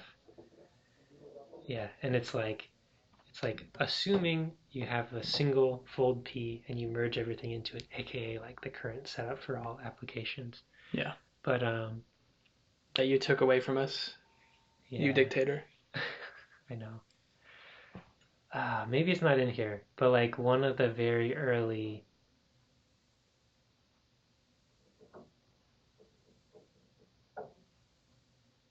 I guess it's not in here. In any case, one of the early things was like, what if there was a view config and an update config, and that was how you like set all this stuff up.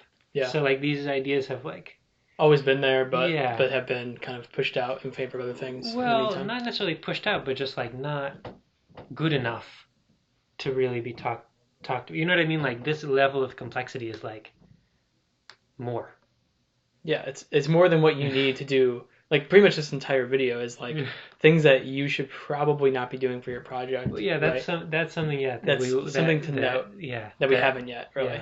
Yeah. So like what we're learning. Okay, I want to make two notes. First is that what we're really looking at here is like 3 different versions of literally the same thing, right? Like this and this and this. We're just shuffling things around. We're just nerds trying to figure out how to make your code cleaner. Yeah. So I don't want people to come out of this saying like, oh, I know the pattern now. There's no pattern, right? I have an API that I want to expose, and I want it to be as easy to understand, as easy to document, as easy to use as possible. And so like we just need to explore all these possibilities. But yeah, on the point of like, is this for every single thing you do? Generally, no, right? Like this is kind of a heavy duty process, but it's like we want to make autocomplete that works for like literally everybody who programs Elm, right? Right? Like, it's a bold goal. Bold goal. Yeah. But so like when you're in a situation where you feel like, oh, I should reuse this code, just like think about the scope of that and if it's really legit, right? Like if you are going to have 2 similar pieces of code, how similar, right? Like if they're exactly the same, you probably don't have to think it through as much. You can just be like, oh. But once they start to diverge, suddenly, if you don't go through a process like this, you're just going to be hacking well, actually they both do both of these things, but in this case you want to ignore Yeah. those, and in that So case so are these some thoughts that you have on like DRY? Don't repeat yourself at all. Because like that's a lot of things I've realized. Like, so I think that phrase is confusing because things that look the same aren't always the same. yeah, So like, yeah, they're similar, but are you repeating yourself? No. Like, I see this in like compiler code sometimes where it's like, these are very similar data structures, for example, like, but they're not the same. hmm And in theory, I'm repeating myself because like I refer to binary operations here and I refer to it over there. But like in actuality, those aren't the same, right? So my version of don't repeat yourself is like first understand if something is the same and in quotes, and then don't repeat yourself. If it's not the same, don't go through backflips to try to reuse code. Like it's not worth it. Like if you end up making something much more complicated, it's just the number of control flow statements you may have now to deal with the two things that you were saying were similar enough that warranted yeah. that may not be worth it. And I've And seen then a lot of that with things like mixins and multiple inheritance, and inheritance in general has been a lot of and then things I've seen. imagine you come to a code base that's 5 years old, which I guess is like rare in this industry, but like that happens, and you want to make a little change to your piece, but that uses this shared chunk of code. So now you need to extend that shared chunk of code that's used in 5 different places And if you extend that, you may break things down the line as in well. all 4 of those other Yes. situations. And So it's now like, you're on the line as the newbie who just wanted to do one thing. yeah. So like I think over the lifetime of a large code base, wanting to reduce duplication is, I mean, it's a worthy goal, but like, is it actually duplicate code or is it similar code? I think the example that I was first taught was if you're copying and pasting, you obviously need to make a function, right? Or then I was told to make a class, then I was told to do other things. But the Yeah. idea was that if you copy paste code and then you don't change it at all, then yes, like Yeah. make that a function. But if you're copying and pasting code and then you're going to change all the names and add another field and Yeah. add one more thing and then just say, oh, it's close enough, Yeah. that's where it becomes, I think, an issue. So, and the way I think of it is when you have a chunk of code that is used in 2 different ways. Like the way to set that up in a language like Elm is you configure it with more variables. So like that's exactly what we're doing here. Like we're exposing details to someone outside so they can do parts of this stuff. Mm-hmm. And at some point, like the amount of configuration gets out of control, and like most of the body of this function is just do this configuration thing, then that configuration thing, and that configuration. Yeah. And like on some level, it might be nicer to just have like 2 chunks of code that are like very similar, and like here I call X, which is reused, and here I call X, which is reused. And like all those other ones are different, but like, so it's not, if you see something big that seems similar and it's not quite, one way to deal with that is find the parts within it that are similar, Yeah. and then do functions for that, which are actually like reusable in that they are the same. Yeah. So that's another way to sort of rethink how to refactor something. I typically do that in the case where in Elm I'm filtering or something, and I wrote a little filter function that was like an anonymous function. Yeah. I didn't name it, and then I go and do the same thing again, and I'm like, well, this is twice, but is it more clear? Like, but at that point, I get to decide. Yeah, you know what? I've done it exactly twice. I probably don't want to make an error in one of them if I ever change it, and so I make it a named function. Yeah. But like outside of that, I think it's not a problem, to keep different filters, And like one thing, I'm kind of somewhat extreme in that I tend to not use anonymous functions very often, even when it's sort of simple. Well, you have currying, so that helps you. Well, yeah, but I just mean like, even when I can do a pipe operator, like you can do like not selected.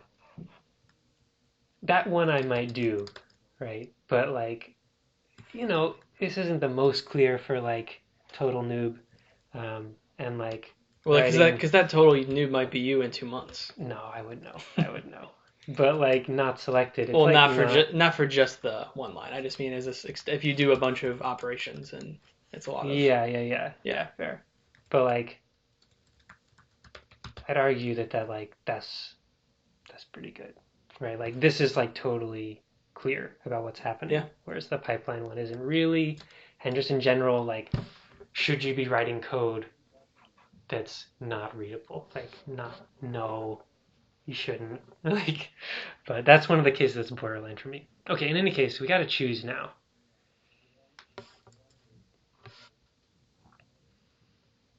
I personally like update config. I think of, and here's a reason why. Yeah.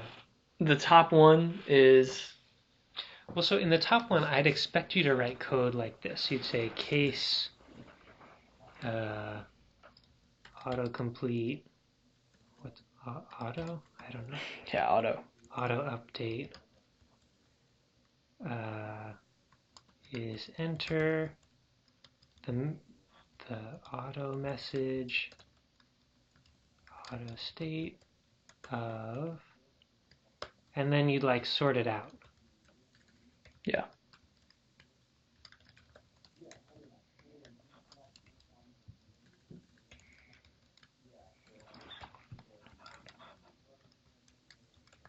Blah blah blah blah blah. And you do, whatever you need to do.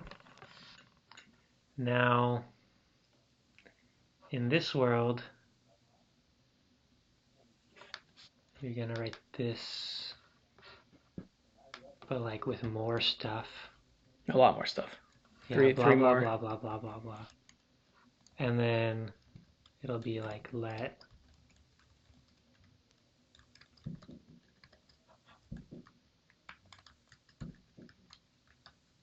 and then you got to decide what to do with your message. Yeah. Which, like, maybe that means calling your own update on your model, right? So you could do like, well, we don't have to be fancy. I was gonna say, no, let's not be fancy. Nothing, then you just do your stuff. Just message. Handle the message there. Yeah. And so you're sort of recursively calling your own update function. But that would mean like, okay, so that would mean you could reuse the logic if there's already like a choose option in your outer in Yeah. this kind of message. Mm-hmm. Or like if other things can make it shake, or if shaking is a parameterizable thing, you can just parameterize it appropriately. Yeah, that'd be nice. And here it's not insane to do that, right? You would just say like, no, you just call it again with like the one that you, I mean, it's very explicit in this first case. Like you're saying, okay, the autocomplete says it's too low. Now I'm going to call my thing. It's a little more boilerplate than I think. I wouldn't necessarily say it's more boilerplate because you have to do this let in. But then, yeah.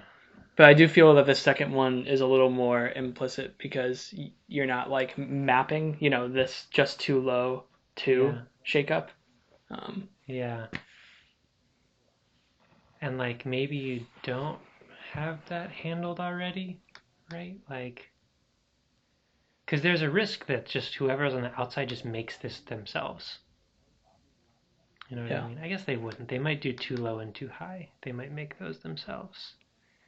Or they might both be no ops.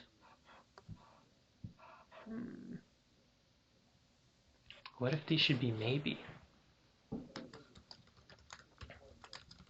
Like maybe do something. Yeah, which is to say, like, if I can give nothing, and if it goes under, it's just like whatever. Yeah. I don't want to do anything. In which case, this actually gets way simpler because the only kind of message you could produce is a choose. Oh yeah, and then everything else is a maybe. Yeah. Message. So the result here is like maybe the ID that you want. Interesting. That's a high-fiveable API right there. No, I like that a lot because that means the simplest case is going to be right. So the thing is like this API and this API are like literally the same one, so that you're going to be using them the same way. Yeah. So The one is just keeping it more like less arguments and keeping it look like config. Well, and this one that means it's sort of easier to switch things in and out, I guess. Yeah. The reason I had an immediate worthwhile? preference for the last was more because I had dealt with the first, and I had It's not just seen like a lot of args, yeah. Well, no. I mean, even the first where I was explicitly handling okay. like an outside message, out message, Whatever. a public message. Yeah. Like, and that's I didn't like the idea of my update being more nested. Case switch. Yeah, I tend to not like nesting it. I always will break it out as a separate function. Of course, but it's really nice when you can just cleanly, kind of like pipe that stuff together. And yeah. So, okay, so let's just rule this guy out, right? We don't want to do that. Goodbye. What was it like the Survivor thing? Like, the tribe has spoken. Something like that. Yeah. I didn't watch Survivor. Oh man, I guess that's okay. We have to get over our differences. Okay, so look at that. Look at that. So much better. It's much better. Now in the simple configuration, this will just be like maybe selected ID. In which case it's like nothing, then you just don't.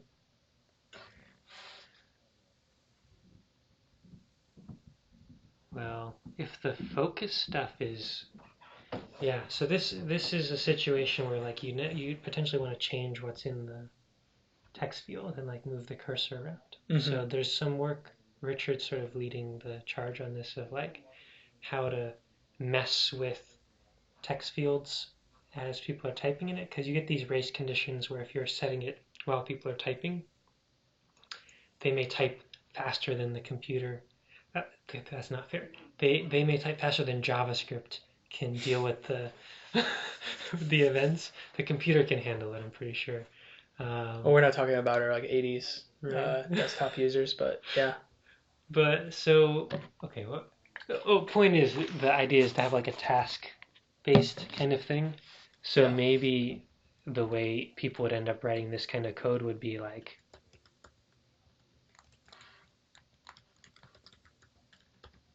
right, so like in the case of nothing, don't do anything. Whereas in this case, we actually want to do like, and like,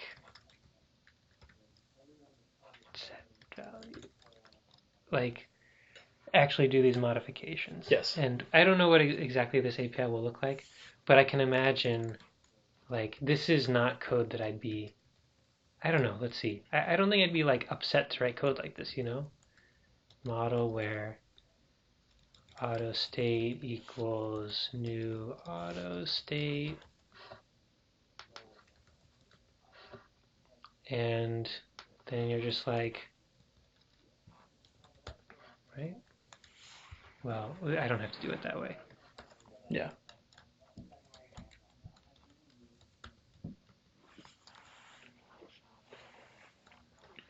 And if you want to be like a maniac, you can put this, like inline that if you really want. Save yourself like 2 lines at the cost of clarity.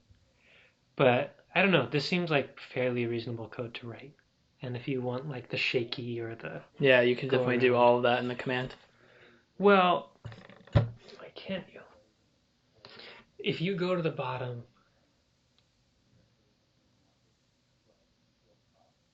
Well, essentially you'd want to update your model in a more interesting way. So the code gets a little bit... Well, because you might update the model now to start like an animation, right? And then you could have the command like fire to go do something else, right?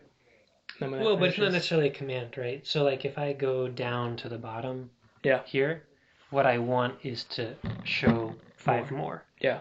And so that's going to be a modification to our model. Yes. So the code will be more like, So can we just unpack this twice and then have that not be commands, but have it be Well, I would do it this way. So like have a return tuple? Well, so the maybe would no longer just be the string. It would be like either a string or we went too far, we went too, right? You would give the set of things as data that you define yourself.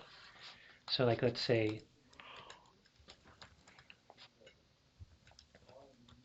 expert naming.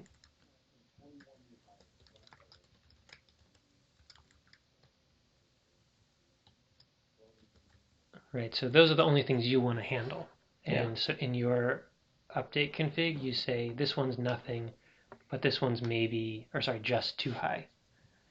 And then here you're saying like maybe stuff. And then, you have options. So you can decide what's best for you based on what you need to do, right? So like one way to do it would be like, in this case, we want that. And I mean, you can even do this, right? New model equals this guy.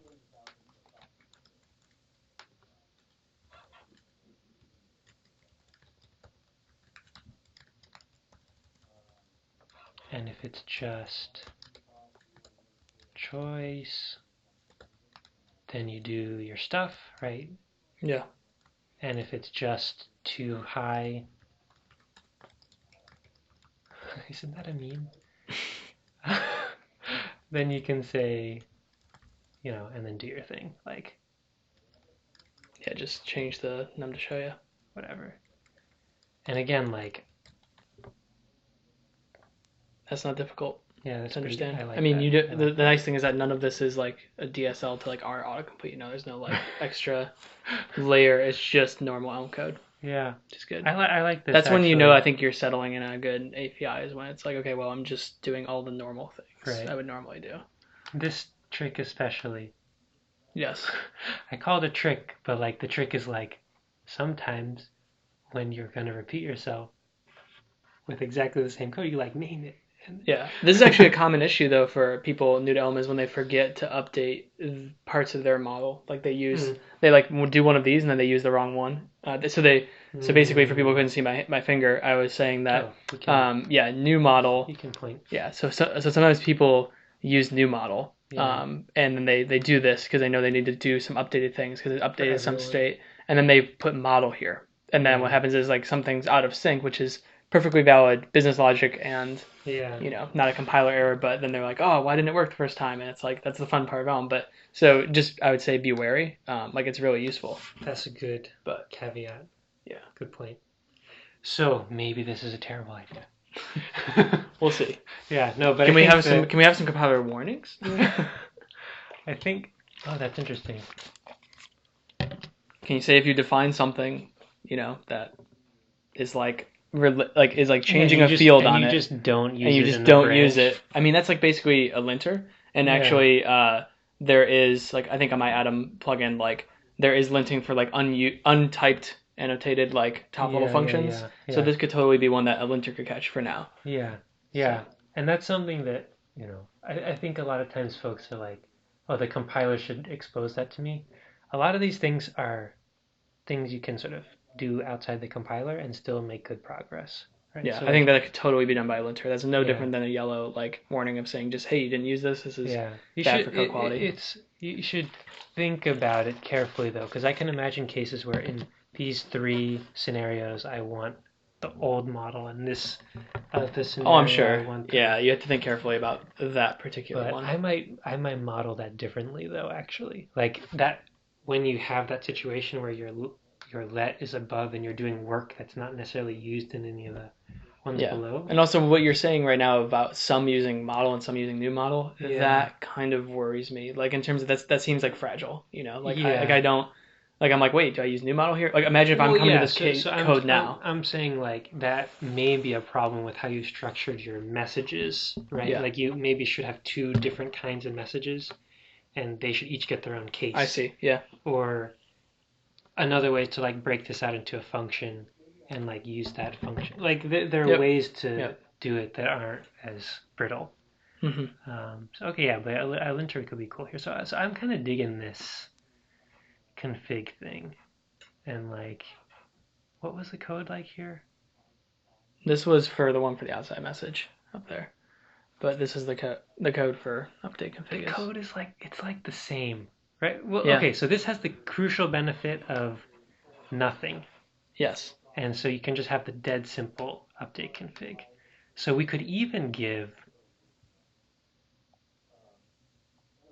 well, let's see. We could have like a simple update that's just like that. Mm-hmm. Or an even simpler one that's just like that. What's the maybe string returning the one selected, that's chosen. Yeah, for like a beginner. Yeah, like autocomplete. In most cases, this is actually all you need. In most, yeah. And then the extra configuration is like for fancy, right? Yeah. I'm raising the roof here. This is good. This is good. And the cool thing is that you can implement it all in terms of the generic one. Yes, because that's exactly what you did with the table. Yeah. Right. So Nice. I'm gonna go with that. I'm digging this.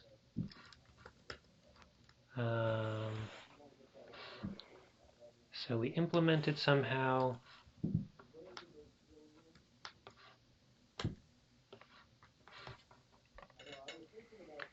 Now, another thing to note here is that this config stuff shouldn't live in your model, right? And the basic rule is like, you wouldn't put your update code in your model. And that's all it is just update code that we're sort of configuring a little bit. Yeah. You want your model to be this, you want your update to be some functions, you want your view to be some functions, and that separation is cool. So, and I'm actually working on some stuff where if your model is all data, as in no functions, you're gonna get some cool features. But if you have functions, you're Can I ask a quick question about that though? maybe. Just so like a piece of data, when I write like a top level function and it has no arguments, that's just a value, right? But isn't that also the same thing as a zero argument function? So like when does the function cross the line from being data to being function? I think people want everything to be one thing. You know how like in OO it's like everything's an object and they're like, we mean literally everything. We're putting integers in boxes. Why are we doing it? Because everything's an object. Is it a good idea? But that's not the point. Everything's an object. Yeah. Yeah. And so I think people want everything to be a function in Elm, and it's just not how I think about it. Okay. Right. So like to me, I just wanted you to clarify that. Yeah. So like x equals 4. Like there are no functions. So the way I think of it is everything in Elm is a value. So in the same, and this is just like a name for a value, right? So like you could argue that add xy. What this really means is like add equals an anonymous function that takes 2 arguments and produces xy. So is add a function? No, it's actually just a name for a value. What's that value? Well, in this case, it happens to be a function. So I'd argue everything's a value, which is like so it's named, vague enough to say like named by value, but the details of what you need, like anytime you need to specify something, then it becomes a function, right? Anything that's dependent on. No, I mean like this is a function. Oh, true. For sure. Because I mean, it's also a value, but yes. like values are the superset of, right? The term value basically means like computers can represent it. Yeah. And everything is that. Interesting. And so like is add a function? It's like, well, it is the name of a value, which is a function. Is x a function? Well, wouldn't you call that like a name of a closure, a named closure? Like. Yeah, I mean, in that any function is a close. It's like a technical term for the same thing on some level. Yeah. No, I enjoy that you try to usually demystify, things that people love to talk about in, I don't know, just jargon that they don't need to. Yeah, and it's been really good. I'll talk about closures when I'm talking about compilers. Yeah. But okay, so we got some things. We got an implementation. That's It's getting there. It's getting there.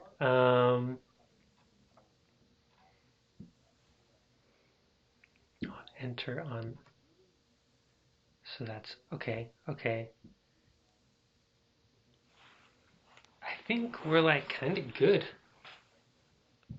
Like we got the API pretty much down. It's just a Well, we have the implementation detail. fancy API down, right? Yeah. So the next step here is, oh man, this is a long video.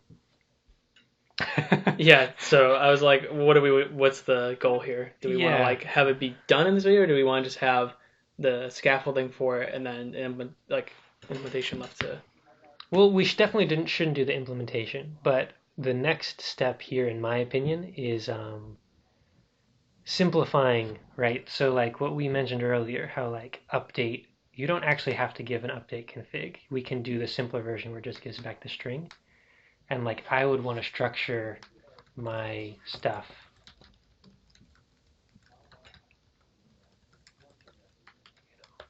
Yeah, and this is something you didn't really talk about. So like when we're starting to expose things, I would actually, this is actually important stuff that people don't necessarily know at first, is type alias doesn't hide anything. It's just saying this is a name for a larger type. And if I expose this state type, I'm exposing all the details. So if I create a type, that's creating a whole new type that didn't exist before, and I can choose to expose parts of it or not. And when I create a type, I always have to create constructors, so we can do it this way. Mm-hmm. But real quick, can you explain also why hiding the implementation detail is important? Because I feel that a lot of, especially in web, but since we've never had the ability in JavaScript to make anything truly impossible. private, what does it really help is like the question. Well, so the key thing here is like, let's say we come back to those discussions we had about should it be this tree structure, like what happens if people are swiping left and right. Suddenly we can mess with our state to track way more stuff, and that's totally opaque to the user. Like they just keep using their code happily. There's no API changes. Everything is just fine, and they have no opportunity to futz around with this stuff, right? So if I exposed the details of state, that would mean that people could do whatever they wanted with them, right? And so we kind of made an explicit choice here, like it would be bad if you just like messed with what the mouse situation was. And this gives us the ability to only allow certain kinds of modifications or transformations.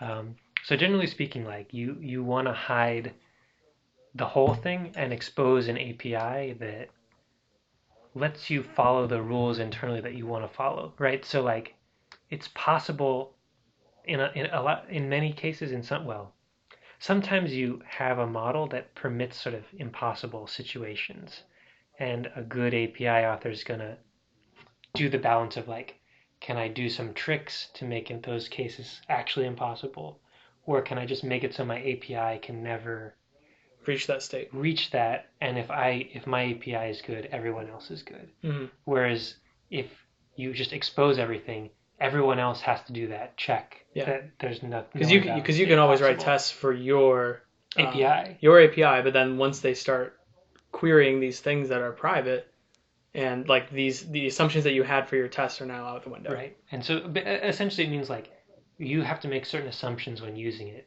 and by keeping things private, you only have to test those assumptions for any combination of your API, not any combination of anyone ever writing any code anyway. Yeah. Yep.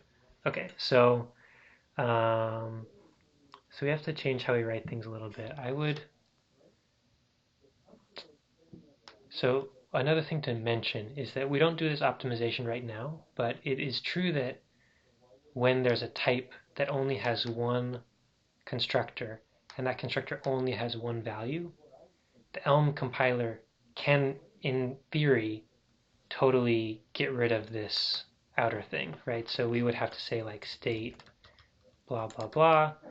So like we're unboxing it, and then when we actually want to put stuff in, we have to rebox it,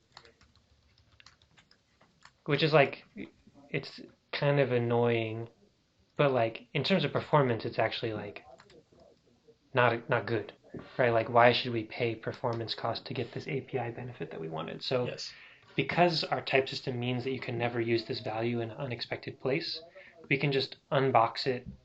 So this will be a free operation. Like in practice, the actual representation will just be the record.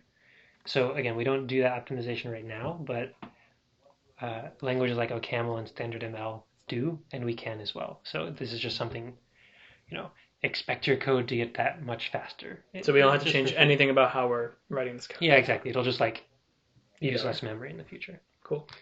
So yeah, and then it's like, do we want to use a record here and do we want to name it? I don't know.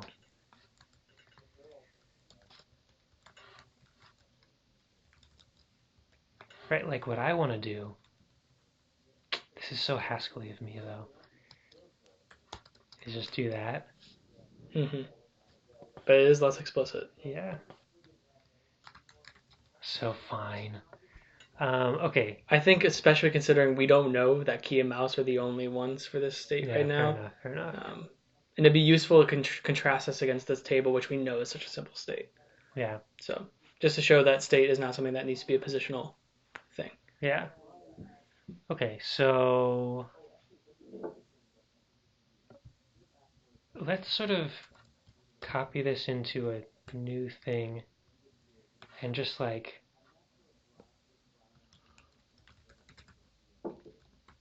no, we lost track here, right? So like the remaining things are like, what's the public API, right? That's really the remaining thing to think about. Well, that was a good side note on what that is, because people will see it when they read your code, and it would be like almost weird if they didn't get it. Right. So that's it. Good that you explained it. And this one we should do the same thing where it's opaque. Yep. Blah blah blah blah blah blah blah. That's a good idea, though. I like this. Just delete the definitions and leave the annotations. Yeah, because we just want the API here. And again, config should be opaque so that you can add to it. So we got some questions here. So one is, for someone to get started right now, they need to do both a update config and a view config. We can actually call this like a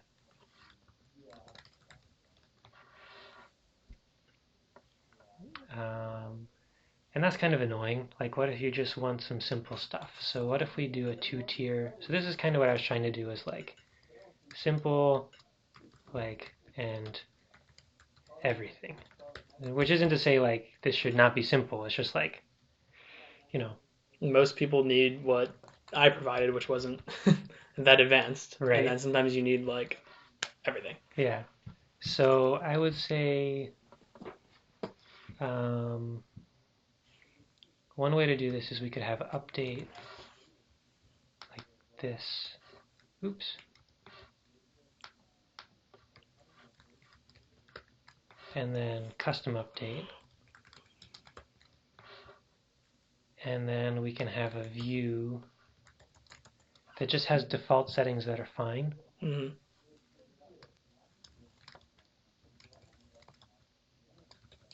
Oh. Except for the 2. Yeah. Yeah, 2ID or whatever it is. Well, it depends on how restricted. Like, that's possible, right? Just say basic autocomplete. You give us strings, we'll give you this stuff. So actually, one of the tricks I do in the table, sortable table, is I'm using lazy internally, right? So the fact that this is a list of A is actually great, because that means if no one changes it, it'll be reference equal. But if we're generating a list of string from some other data structure, it won't be reference equal. Lazy won't trigger, so you won't get the optimization. So like, but I mean, how often is this is the simple API though? When you want to show your manager that you had something in front of you. Yeah. Pretty much it. When you actually have to make it. Yeah, but I mean, like, are there going to be cases where you're ever auto-completing, like real first time trying to do autocomplete where you're not, where you are dealing with just a list of strings? I guess if it's a form and you press the tab and like you get a list of strings that you just gave it, like you probably had some data. The question is like, I give it like a list of strings maybe, and then they select that in the field, and when I hit submit, there's the string over the wire, done. Yeah. Like that'd be the case. And like, I know there's someone was doing a full text search in Elm, all in Elm. I think that exists now. Huh. So I could imagine someone like filtering a list of strings down to the stuff you need, and it would just be a list of strings, right? Like Yeah. I'm searching Google for, or no.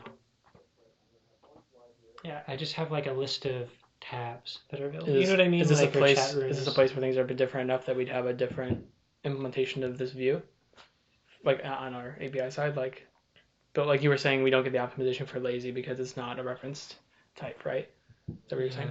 So is there something else that we can do to get some kind of I mean, optimization? yeah, so in the fancy version of this, we can have like custom view config. It's a matter of like how crazy do you want to go, right? Like, so one way to do this is like just have a to string. I need to look at what. Yeah, just have a to string, and then we'll just convert this to a string all the time and display it simple. And that gives you a view config of a. And then very custom view config. Because like in reality, this isn't what you're gonna want at first. You know what I mean? You're just gonna be like, oh look, it's fine. Yep.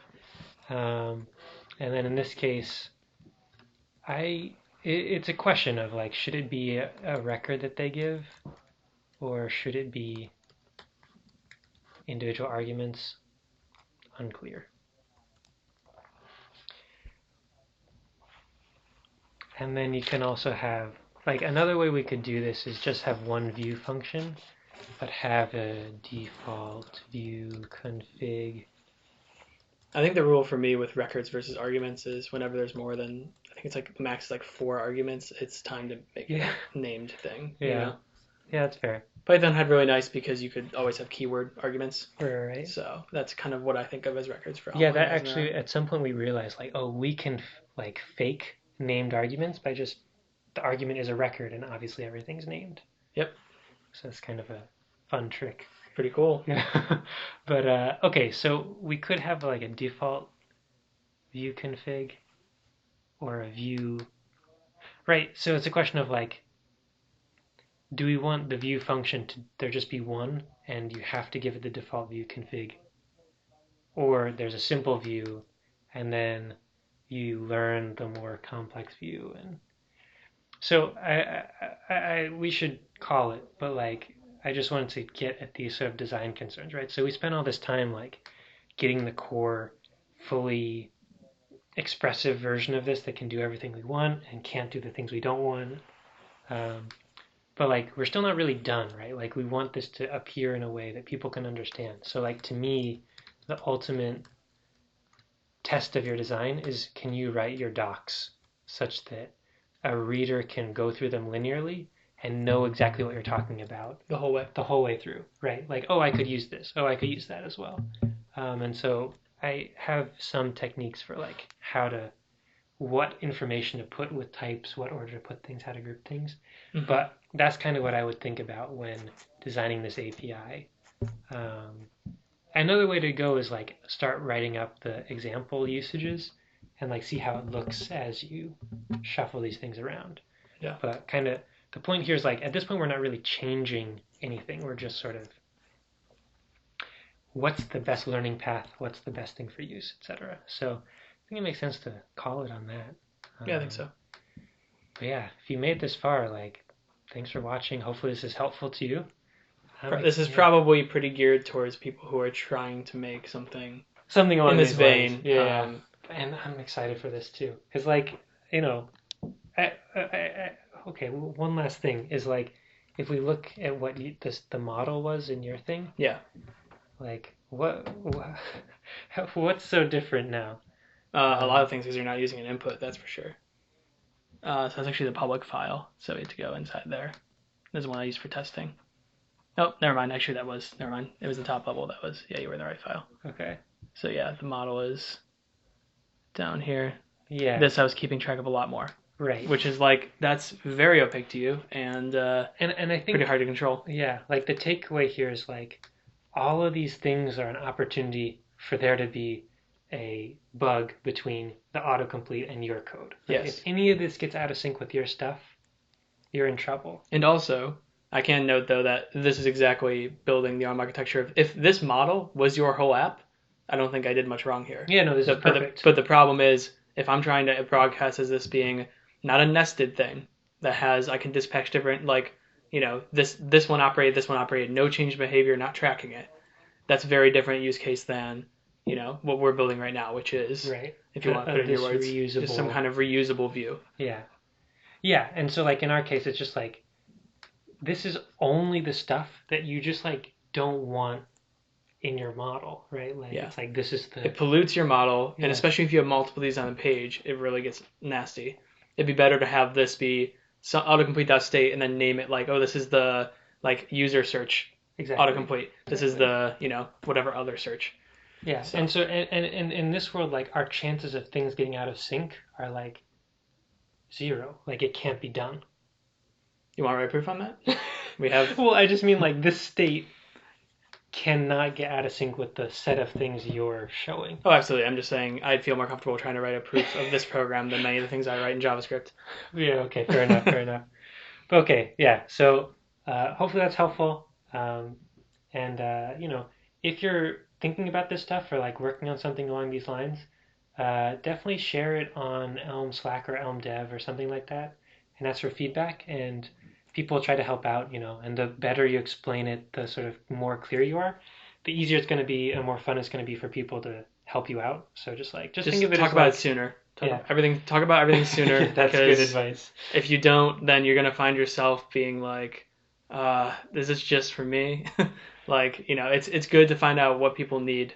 And that's the first thing you should do is just get in contact with other people who know Elm, very well. Yeah. All right. Thanks for listening. See you.